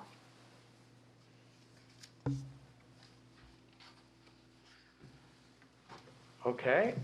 Andrea, I'm going to move on to our next step slide. There's a lot of activity this time of year when it comes to determining what the ultimate hydrology is going to be, where we're going to land, and some of the actions that are being taken by state and federal agencies as well. So we will, of course, be continuing our water supply updates and projections for the board at board meetings. And as we've already described, we're going to be considering water purchases. The first water purchase to be considered is today. And the reason it's being done today instead of waiting until the water supply availability and deficiency report in 2 weeks is because of the timing of the call dates. We need to be ready to act quickly when that water comes available so we don't miss an opportunity there. In 2 weeks, the board will be considering the water supply availability and deficiency report and the actions around that report, including determination of drought stage. And all of that will be happening at the April 26th meeting. What is the appropriate level of conservation for the board to consider? Shall we be pursuing additional supplemental supplies? And if we are considering mandatory customer water reductions, that would then include the excessive use ordinance and penalties related to that, and then the possibility of a drought surcharge. So I just wanted to quickly go back to one of Anna's slides. This one here, and this figure W5, which the board has seen many times before, that outlines total system storage versus drought stage. And I think what's really important to remember, if you look at the title of that slide, it's Drought Management Program Guidelines. These are guidelines for the board. The board has the discretion to make a determination of whether we are in a stage 1 or stage 2 drought. And it looks like we're going to be landing somewhere in the bottom of stage 1 or the top of stage 2 if hydrology plays out the way it's been trending. And so a couple of considerations that aren't necessarily reflected in this chart is the fact that we're already seeing that there's going to be less supplemental supply available this year than in past years. We're not likely to get access to CVP supplies. We will be able to pursue some water transfers. And when this chart was created, there was an assumption that there would be a certain amount of CVP supply available each year as a supplemental supply. Another smaller element to consider is the gain share water. 20% of our supplemental supply is dedicated to gain share. So when Dave presents a total of, say, 440,000 acre feet of storage at the end of September, we've already dedicated some of that to flows in the river. That's an additional, looks like an additional 8,000 acre feet for this year. So whatever that number is, subtract 8, that's really what's available in terms of our normal operating supply. So there are some other factors to consider. The bottom line, not just where we land and what our storage projection is. There's uncertainty around that projection. There is also kind of the climate that we're in. This is a consecutive drought year. Other agencies are taking different actions related to their own drought stages. So there's just a lot to be considered by the board when we determine whether or not the board wants to move to a stage 2 instead of a stage 1. But I just wanted to express that these are guidelines. There is flexibility to take into account some of these circumstances that may change in any individual year.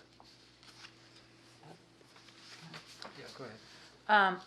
So two things. One is, it also seems, I don't know if Dave's projection takes into account if we don't, since we're not seeing the level, we're not tracking that 10% that we'd asked for last year, recognizing that the summer is when we can get more of that because there's more discretionary water use.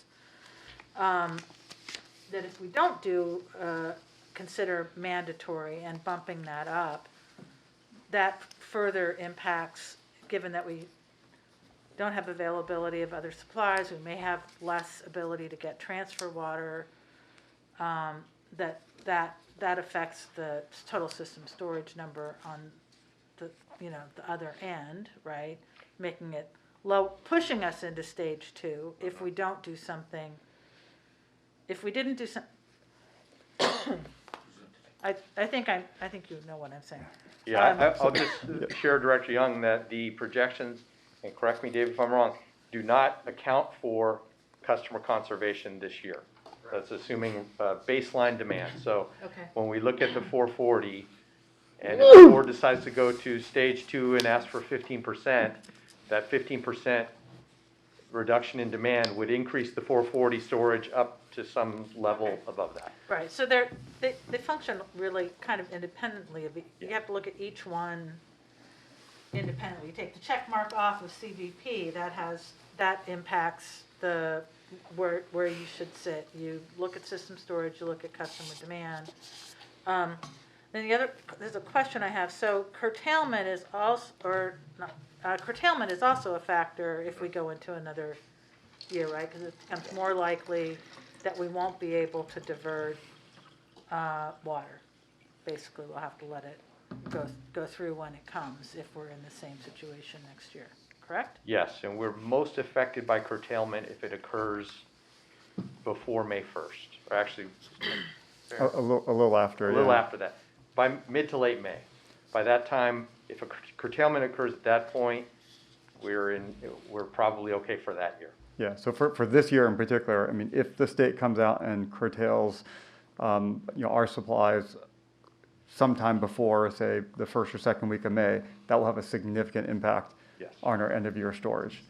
And then the other thing too, Dave talked about, I mean, we've modified our models to take into account the drier conditions, but even then it's still plus or minus 5, 10, 15,000 acre feet either way. So when we say 440, put the error bands around that. We can answer any other questions.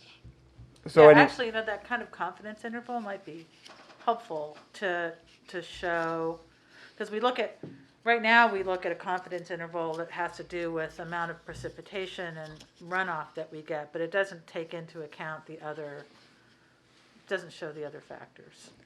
Yeah, it's about 10,000 acre feet, that band. So given, barring, some extraordinary weather in the next 2 weeks, and given some of the circumstances that Mike talked about, where, we probably won't have CVP supplies next year, and we probably won't have access to as many transfers, we'd likely come to the board with some recommendations for looking at stage 2 potentially, and looking at different levels of conservation between 10 to 15%, probably leaning more towards the 15% given the circumstances, which again, if that were to occur, then that would kick in the excessive use surcharge. The other point that we would discuss if that kicks in is what level, if any, of a drought surcharge we would impose on our customers. Keep in mind the drought surcharge is to recover our costs from purchasing supplies and staffing and other things. So we'll provide options for the board to consider.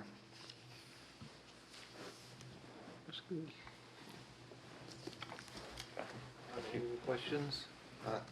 Yeah, I really appreciate, Mike, your description of some of the other factors. Our guidelines do have this very simple approach towards anticipating our end of September storage, and that would lead us to a very simple outcome at our next meeting. You have explained some reasons why it's maybe not so simple, and for the first time since we started using this approach, or even its predecessor approach, I think it's important that we be integrating some of those considerations.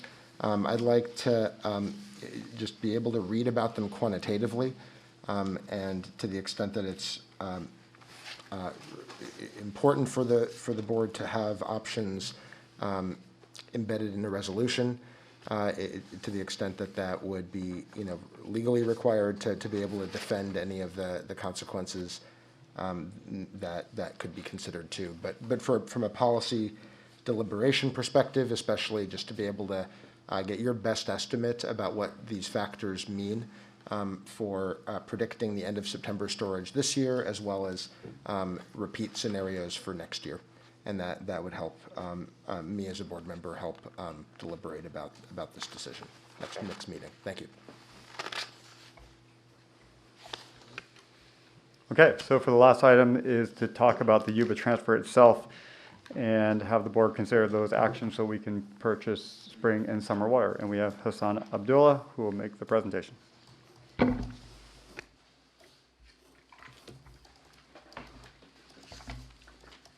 Good afternoon, directors. Today we are seeking authorization for funding 2 water transfers with Yuba Water Agency. One springtime and one summertime water transfer. On January 11th, you approved a 1-year, 3-way water transfer agreement between EBMUD, Yuba Water Agency, and Contra Costa Water District. That agreement enables these 2 transfers.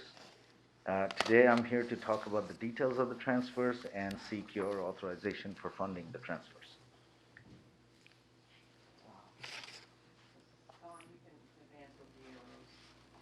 Arrows, okay, got it. Not this one. Okay. This is the chronology of our CVP allocation for 2022. On February 23rd, the Bureau let us know that the initial allocation for CVP M&I contractor, like EBMUD, is 25%, same as last year. That's 33,250 acre-feet. But between February and March, conditions became so bad that they announced the final allocations to be just public health and safety. We are currently doing the public health and safety calculations. As others have mentioned, that may not yield us any CVP water for 2022.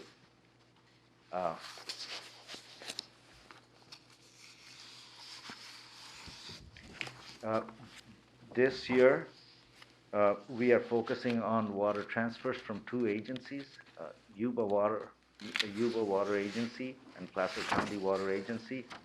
Today, I'm presenting on the Yuba Water Agency water transfers, and these are the details. There are 2 transfers associated with that. Spring transfer, it's a rolling calling date, and the reason it's rolling calling is because Yuba does not really know when the spring transfer water would be available. As soon as they know, they have to notify DWR if they can put it to beneficial use. If DWR rejects that, meaning they cannot store it, back it up, or put it to beneficial use, then it's available to us to transfer. And we will get a very, very short notice on that, maybe about 2 weeks, and we have to react to that. The summer transfer is like a regular transfer. Our call date is May 15th. It'll be available between July and September. For the Placer County water transfer, we have an interim agreement with them, 2013. This year, they may have to do water form releases, depending on how much. Whatever they release, we have the option to buy that. We are thinking up to about 20,000 acre-feet during summer. We are planning to come, as Linda mentioned, we are planning to seek authorization from you on May 10th for that transfer. Now, if you remember, in 2014 and 2015, we purchased water from Sycamore Mutual Water Company. and RD 1000, that's Reclamation District 1004. They are both Sac River settlement contractors. This year, Reclamation's allocation for Sac River settlement contractors was below 20%. Because of this unprecedented low allocation, Reclamation is not allowing any crop idling transfers to happen to take place. So although we have an agreement with Sycamore to buy water this year, they will not be able to transfer any water. We were also working with GCID and RD 1004 to transfer water from them. They're all out for 2022. The Yuba spring transfer is a little bit more complicated than the regular transfer we do. So therefore, I thought a graphical presentation would help, and I can walk you through the steps.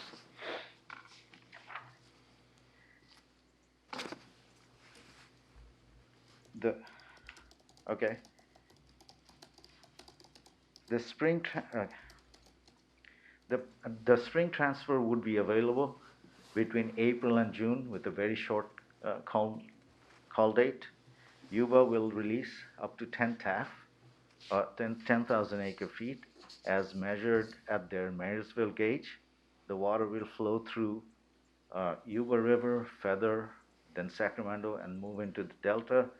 And then Contra Costa, once it's in the Delta, we are planning to use Contra Costa's intakes to redivert that water and store it in LV for transferring back to us later on. The reason we are going through this complicated plan is because between April, that is now, and June, we don't have the time to get a Warnack contract from the Bureau that is needed to convey this water through Freeport and Folsom South Canal. So we're deciding to use Contra Costa's intake as a backup.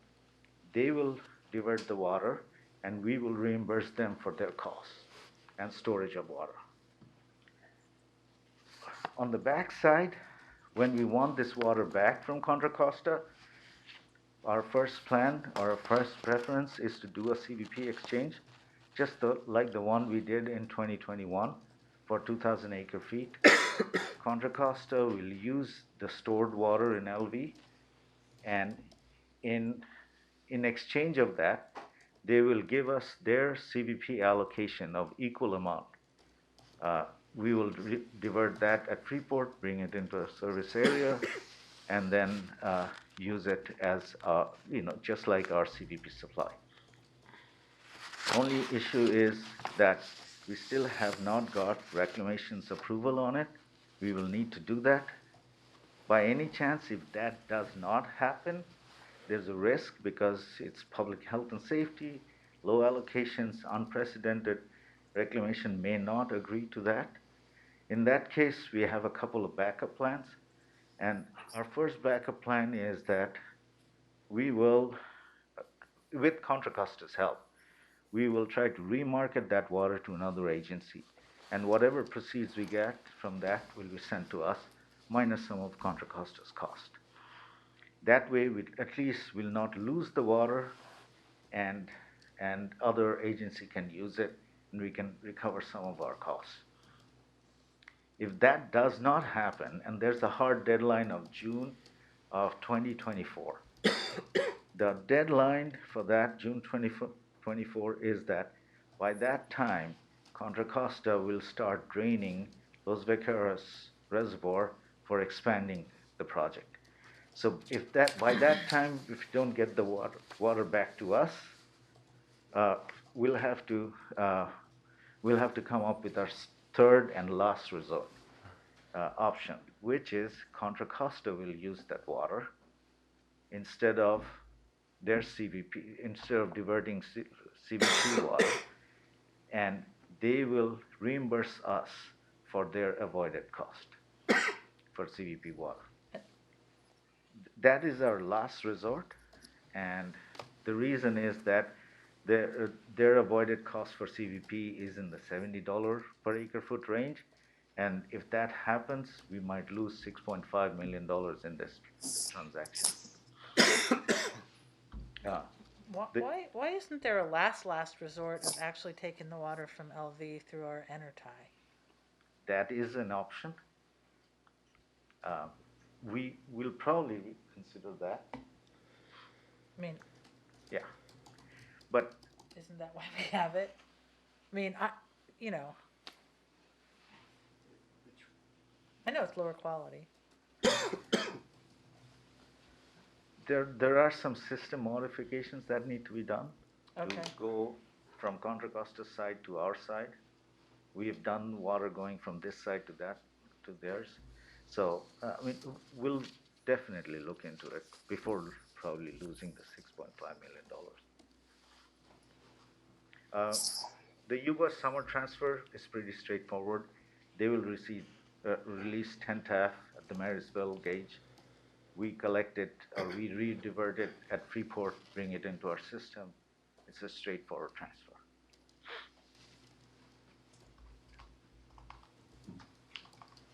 So today, we're seeking authorization for the two transfers with Yuba. Springtime transfer, that's for 10,000 up to 10,000 acre feet. $500 an acre feet, totaling $5 million, plus for reimbursing Contra Costa's costs for diverting and storing that water for a year, it's about $1.9 million.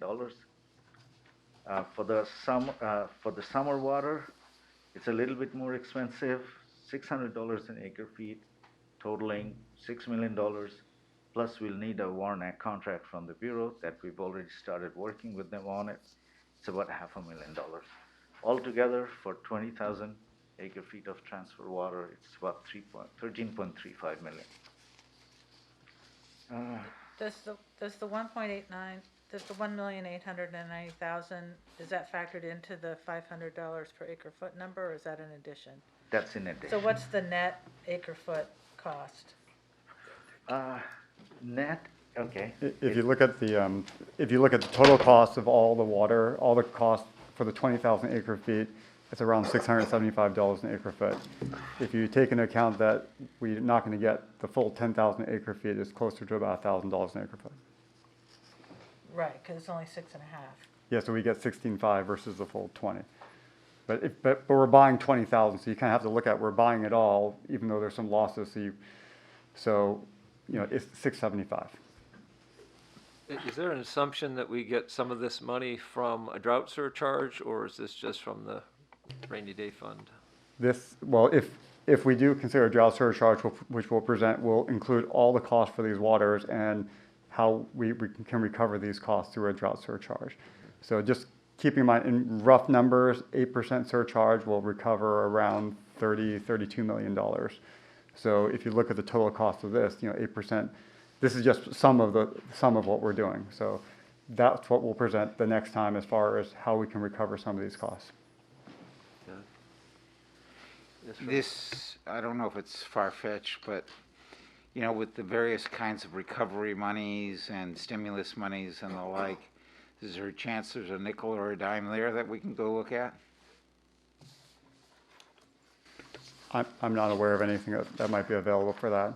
Generally, water transfers don't get much grants unless you're I trying know, to but sometimes get it helps just to beg anyway. Oh, absolutely.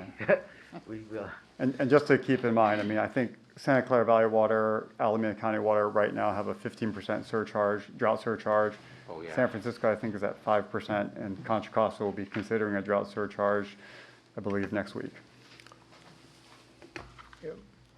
I think we're very fortunate to have developed many of these relationships with these entities that are in a position to be able to transfer water when we as an urban user do need it.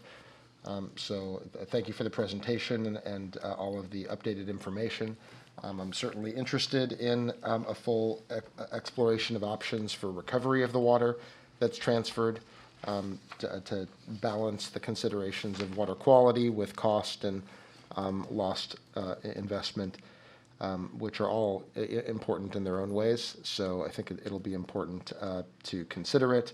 But we have backup plans, so that the backup plan A, B, and C are all feasible enough for me to understand the considerations for making a decision right now. And with that, I'll move approval. Second.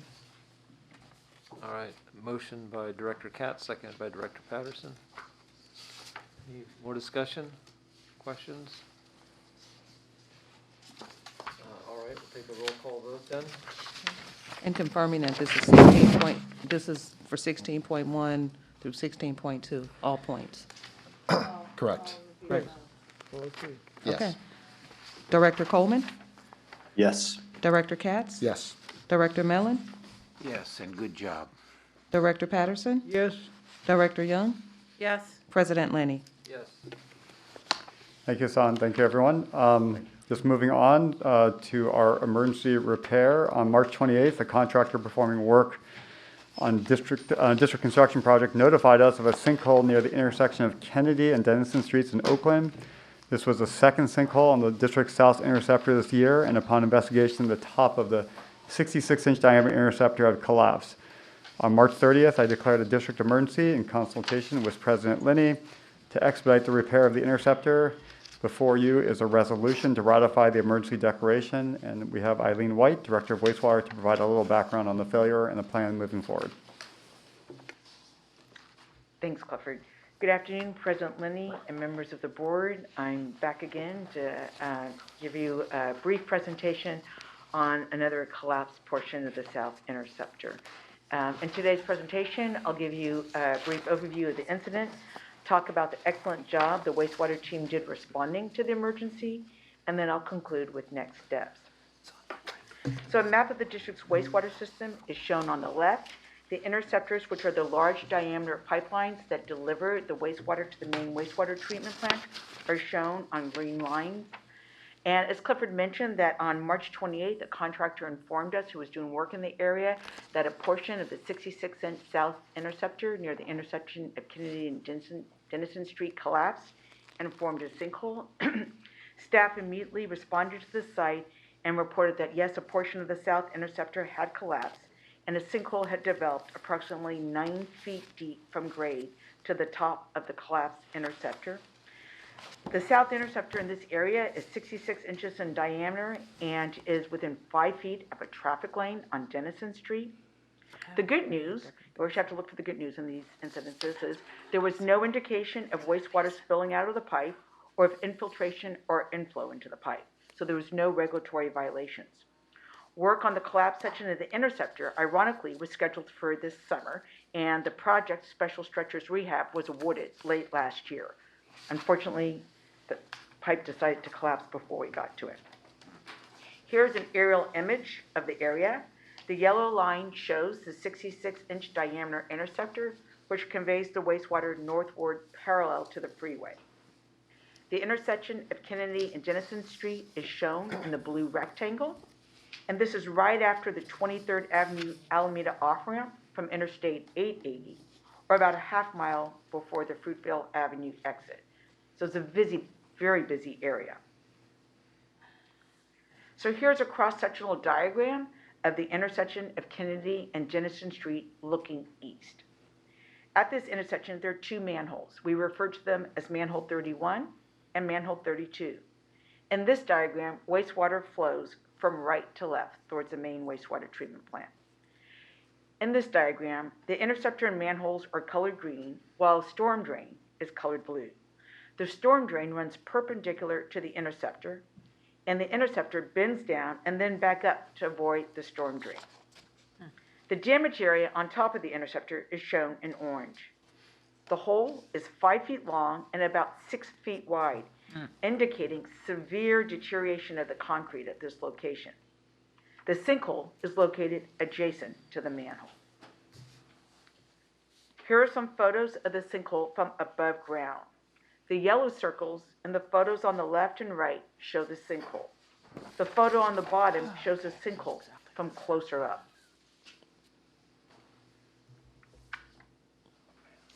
Here are photos of the interior of manhole S31 and the interceptor. The schematic from the previous slide is shown at the top left. The numbers 1, 2, and 3 in the schematic correspond to the photos on the slide. Photos 1 and 2 show the interceptor and downstream angles from manhole S31 respectively. And manhole 1 here, you can see the hole in the crown of the pipe. And that hole is 5 feet by 6 feet. It's hard to tell because there's nobody there to give you perspective.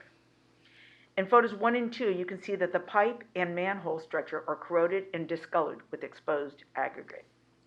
Photo 3 shows the angle looking up through the void in the interceptor crown into the sinkhole. A small patch of light from above ground is visible. So I just want to give you a little background on the project that was awarded late last year, and thank you to the board for approving it. It was called the Special Stretchers Project.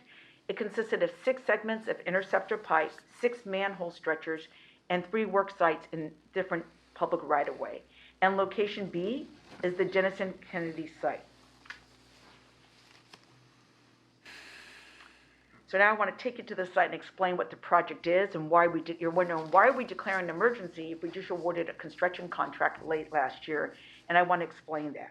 So this map shows the intersection of Kennedy and Jennison Street. The south interceptor is shown in yellow and spans 1,200 feet in this section.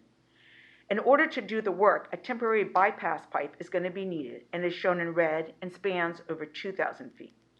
The bypass pipe will consist of various diameters up to 24 inches and portable pumps.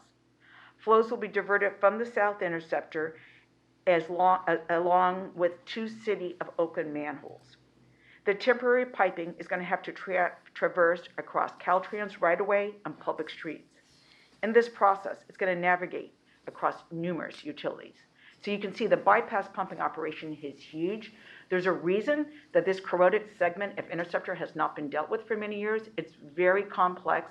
We have to get permits from Caltrans and the City of Oakland. And we're working with them, and the work is planned for this July. And now I want to answer, why are we not waiting? We can't leave a 5-foot by 6-foot hole in a pipe. We're lucky that it only rained a little bit yesterday, so there's no regulatory violation. But what I'd like to explain is why we can't accelerate this special structures rehab project that was awarded late last year. As I mentioned, there's bypass pumping. Well, the equipment and materials needed and the portable pumps for the bypass pumping have very long lead times. Like we're talking months of lead times and will not arrive on site before July. Likewise, the precast concrete manholes and the new interceptor piping segments also have long lead times and won't be on site until July. There's also other necessary permits we need for the permanent fix that we do not have at this point. Fortunately, the City of Oakland and Caltrans have been very good working with us during this emergency to give us the permits for this temporary repair.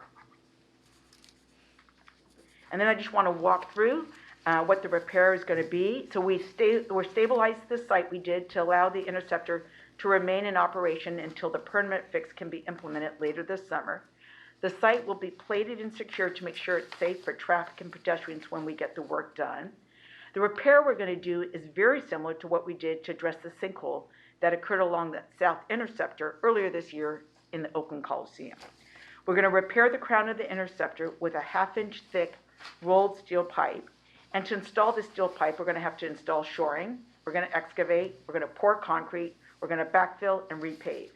We'll also have to remove the debris from inside of the interceptor so we don't have any sanitary sewer overflows. And now I want to show you the work that was occurring last week. So last week, work was focused on the excavation and shoring in order to allow workers to safely enter to perform the work on the damaged pipe and to stabilize the sinkhole. The contractor started with a large excavator, as you can see, but switched to a Vector truck to vacuum soil from around the large number of existing utilities in the excavation. There's an active EBMUD water line that requires support, as shown by the photo on the right, showing a horizontal beam with yellow straps that supports the water line. So that's the EBMUD water line. We definitely don't want to damage that. It's a big one, too. There were also abandoned water and gas lines in the trench. So it's a very busy area with utilities. Progress has been slow, it's been steady, and it's been safe. There's been no injuries and no regulatory violations. So after excavating last week, we got to see how big the damage was. And the contractor was able to expose the broken section of pipe. It allowed confirmation of the as-built condition of the pipe so they could order materials for the repair. It takes about a week to get the materials, so they secured the site and demobilized last Friday, April 8th. Work is scheduled to resume this coming Thursday on April 14th. For safety reasons, a flag person has been on site every day, including weekends, to direct the traffic around the work area. It's a very busy area because people are getting off the freeway and people want to get on the freeway. Overnight security has also been in place, including weekends, to keep the site secure.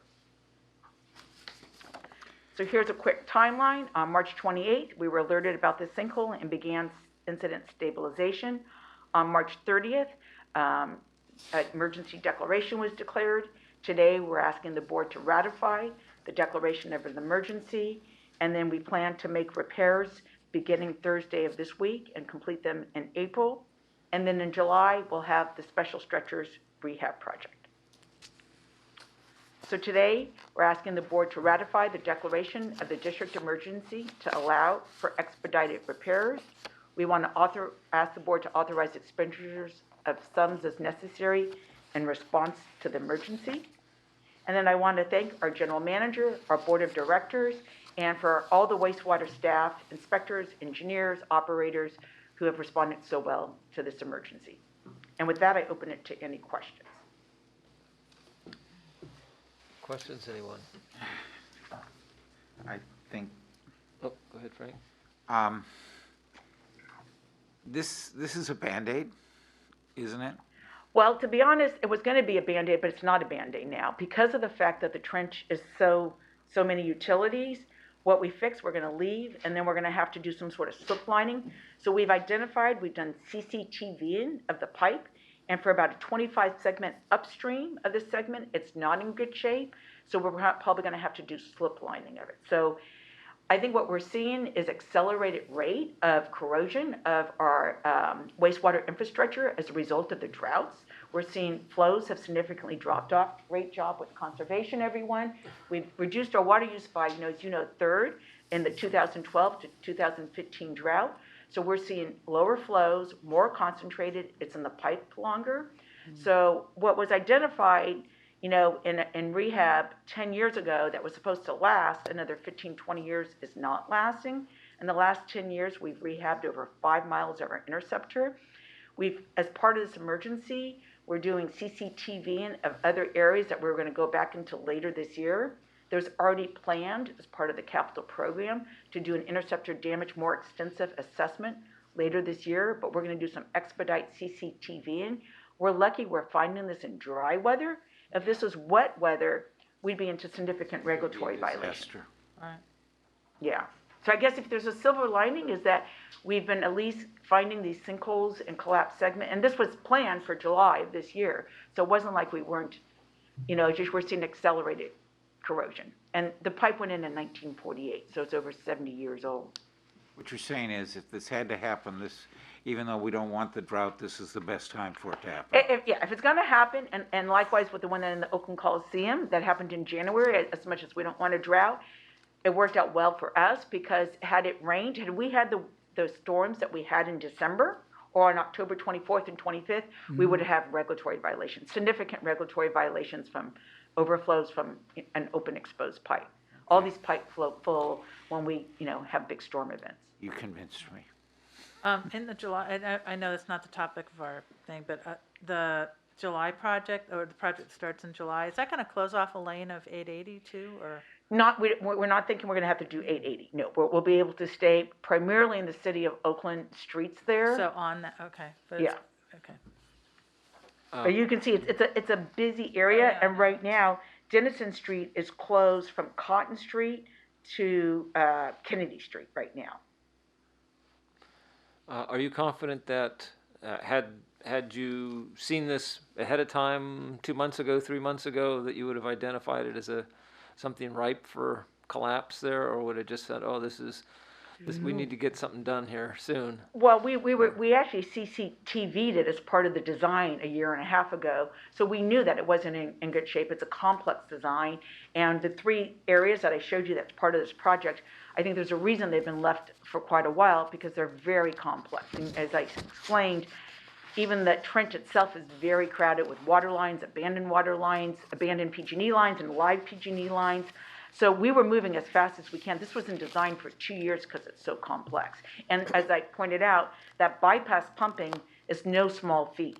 We're still working out the details, but 2,000 feet, I mean, a mile's 5,280 feet, so we're, close to half a mile of piping and portable pumps to work. We don't have the grid like you do in the water distribution system. When we took out, a pipe, we don't have that with our Interceptor system. So these are very complex projects that are at the 3 sites and the special stretchers.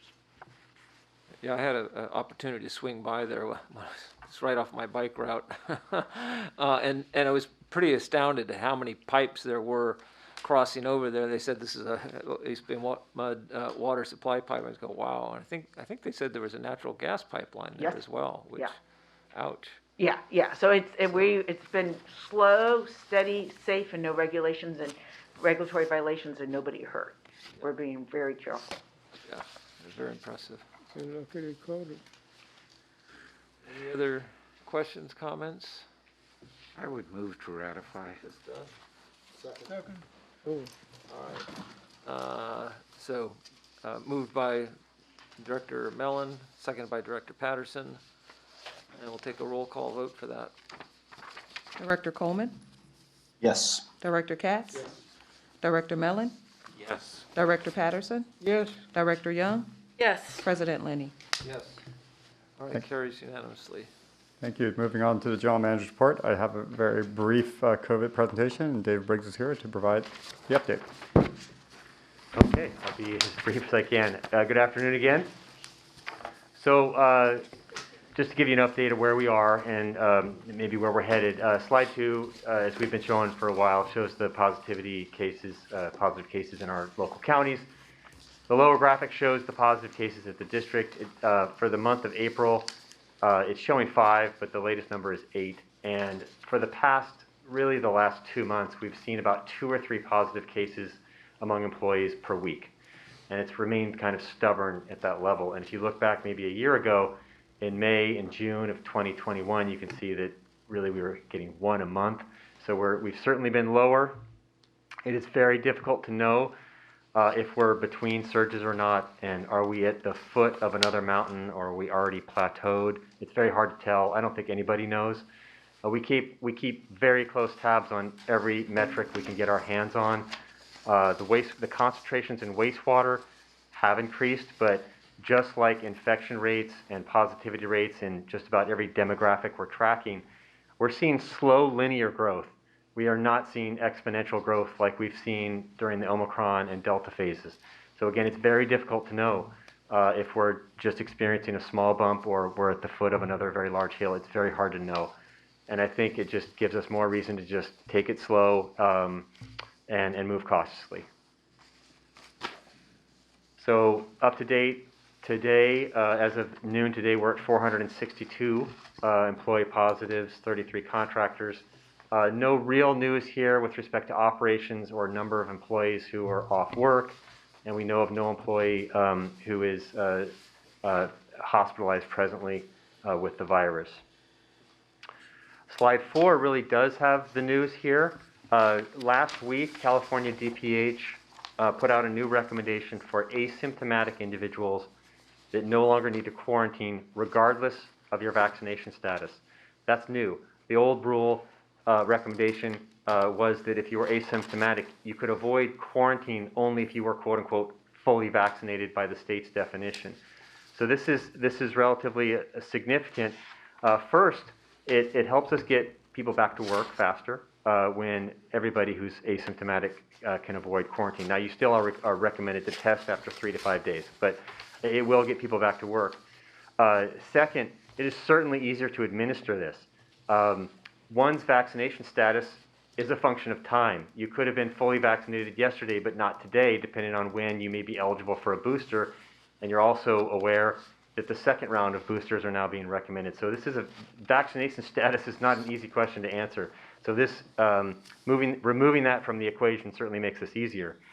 And lastly, I think we're seeing the state essentially place less value on quarantine, less need, and even contact tracing. And so it's another step the state, I think, is taking to getting us back to normalcy. Cal OSHA will quickly follow with their rulemaking, but as you're aware, Cal OSHA is a very slow-moving bureaucracy.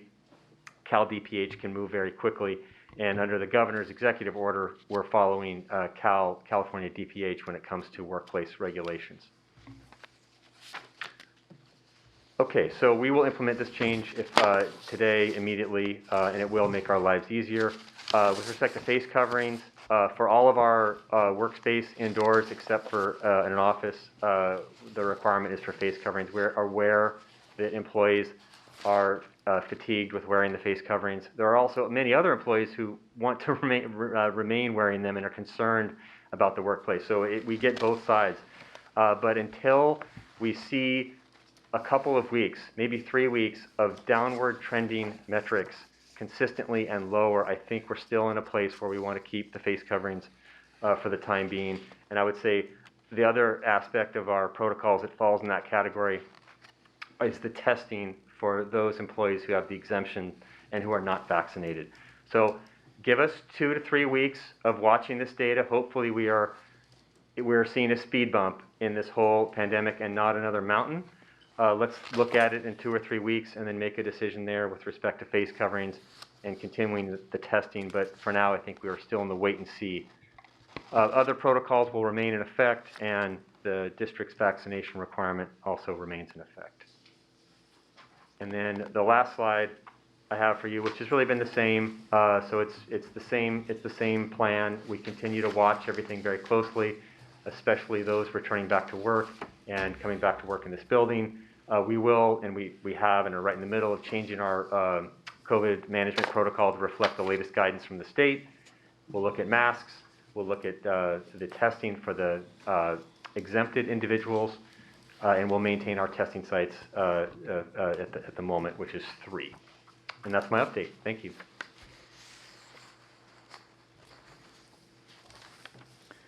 Okay. I'll be glad when you don't have to do a report. No offense. I think Dave will be glad too. And then attached is the monthly report, and I can answer any questions you may have. And that's it for the reports. Any questions? Clifford, the Speakers Bureau. Speakers Bureau is also at their place. Have acceptance? I don't think we need to No. have an acceptance on that. All right, we're on to director reports and director comments. Actually, if I could, Doug, I have something is highlighted. It's on the first item under Clifford's report, how 42% of the California Ocean recreational harvest of salmon is coming from the McCullum origin, 19% of the ocean commercial harvest. This is really something, again, I say we need to tout this every year from a PR perspective. What we're doing on the McCullum with the fisheries is amazing and outstanding. And we're not tooting our horn enough to talk about this because we are 4% of the water that's going into the Delta, yet we're doing well over a third to almost a half of all the recreational harvest is from our fishery efforts on the McCullum. I wish state agencies recognize this more. That's my own comment for the day on that. But I think there's a real there's a real PR advantage for us to really talk about this and send stuff out to show what we're doing. And this also reflects our ratepayer dollars and what we're doing and how it's benefiting the state of California. Mm-hmm. Thank you, John, for pointing that out. We want to talk about while you're on it, do you want to give a committee report for DERWA, Director Coleman? Sure. We held the meeting on March 28th. Director Mellon was at the meeting as well. It was pretty basic stuff. It's a regular stuff, reports and all that. The nice thing about DERWA is that after this many years, it's meets quarterly only, and we're meeting the needs. The biggest issue really going forward is the issue for operations and projects on having enough commodity, if you want to call it that, to be able to sell in the heat and peak of summer. I don't think anybody envisioned when this started that it would be the success that it is, and that's credit to to the staff from the two agencies that have done a phenomenal job. I'd point out that one of the things that we affirmed was that during the summer that for EBMUD ratepayers as well as the DERWA, they'll be able to get some recycled water for their plants if they want to do that. Thank you, Frank. That's great. All right, Planning Committee? Yeah, well, John stole a little bit of my thunder on the fishery stuff. We had 3 items today on our Planning Committee agenda. We received our annual water quality report from Susan Teefee, which, as we've come to expect, we exceeded, or met, meaning we were under all of the standards for contaminants, and met most of our internal goals for those, which are, tend to be about half of the maximum contaminant level, but we're still struggling with disinfection the balance of disinfecting our water to keep it safe from pathogens with the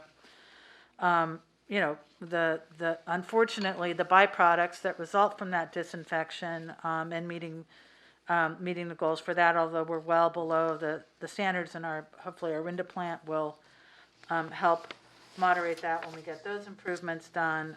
We also heard about the plans for monitoring PFAS, which are coming down, and the implementation of the lead and copper rule revisions, which will have a kind of a minor effect on the way that we look for lead, but not, probably not change our results, which are very good for the most part.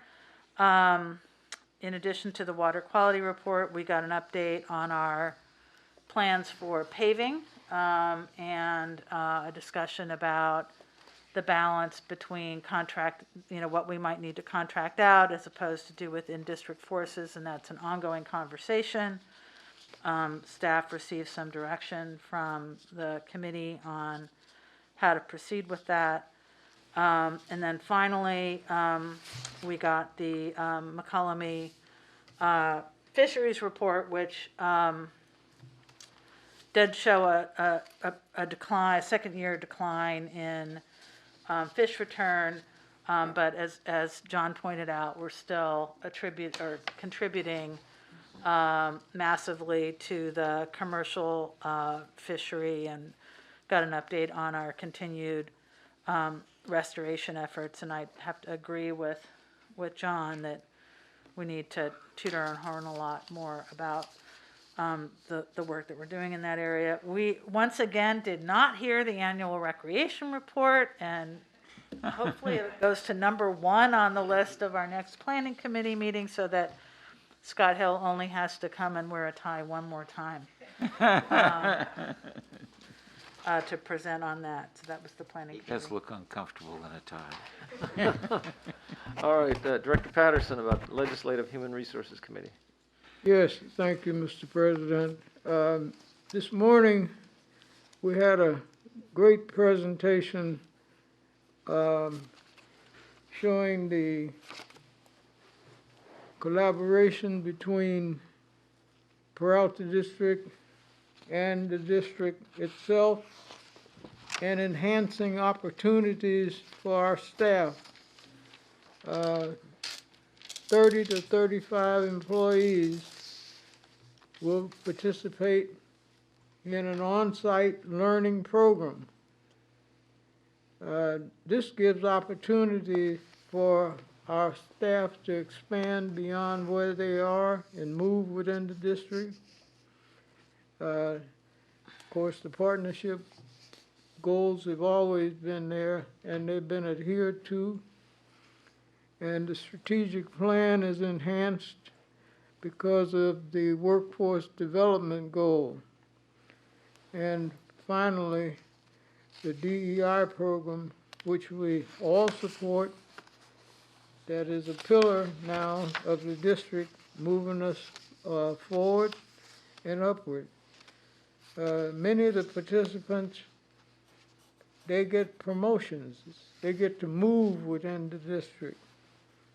The success stories we heard and we have all been a part of. And of course, we had two of the ones that have completed the program before us this morning to share stories of their success. That's my report. And you approved the program going forward under the consent calendar today. All right, thank you, Bill. Please submit items for future consideration to the general manager, and now it's time for any director comments. Okay. Well, with that, I go actually ahead. have one thing, but I think it was after the last board meeting that we toured the Orinda. We had a tour of the Orinda water treatment plant with a number of elected officials from Orinda and the contractor that's going to be doing the UV disinfection plan. And it was a great success, and it was great to be in person doing it. And I'm hoping that we do a lot more of that around the district to both to educate, you know, as part of our water ambassador thing, but more than that, to bring in, instead of like the ward briefings and all of that, but as to really get our, or not instead, but in addition to the ward briefings, to really put, you know, the people that we're interacting with in local government, you know, at the places where we do our work. I think it just really makes a difference in how they view what we're doing when we're not just talking about it, but we're actually showing them. It was a big success, and I want to thank everybody that participated in making that possible. Great. Go ahead, Bill. I did want to say that I attended the Oakland branch NAACP meeting last Saturday at the West Oakland Library, and they had a good turnout. We had some discussions going forward, some of the histrionics, and there were some relatives there of people that grew up under my tutelage, and we talked about some of the men who worked for East Bay MUD, who were part of 444, some of the early hires, and we had a great discussion. And everybody left happy, and they were applauding East Bay MUD for continued service. You know, there have been interruptions on the part of PG&E, and that always comes up. So the community was very high on East Bay MUD. Just wanted to report that. It's good to hear. Thanks, Bill. Okay, then with that, our next regular board meeting will be held on Tuesday, April 26, 2022 at 1:15 p.m. This meeting is now adjourned.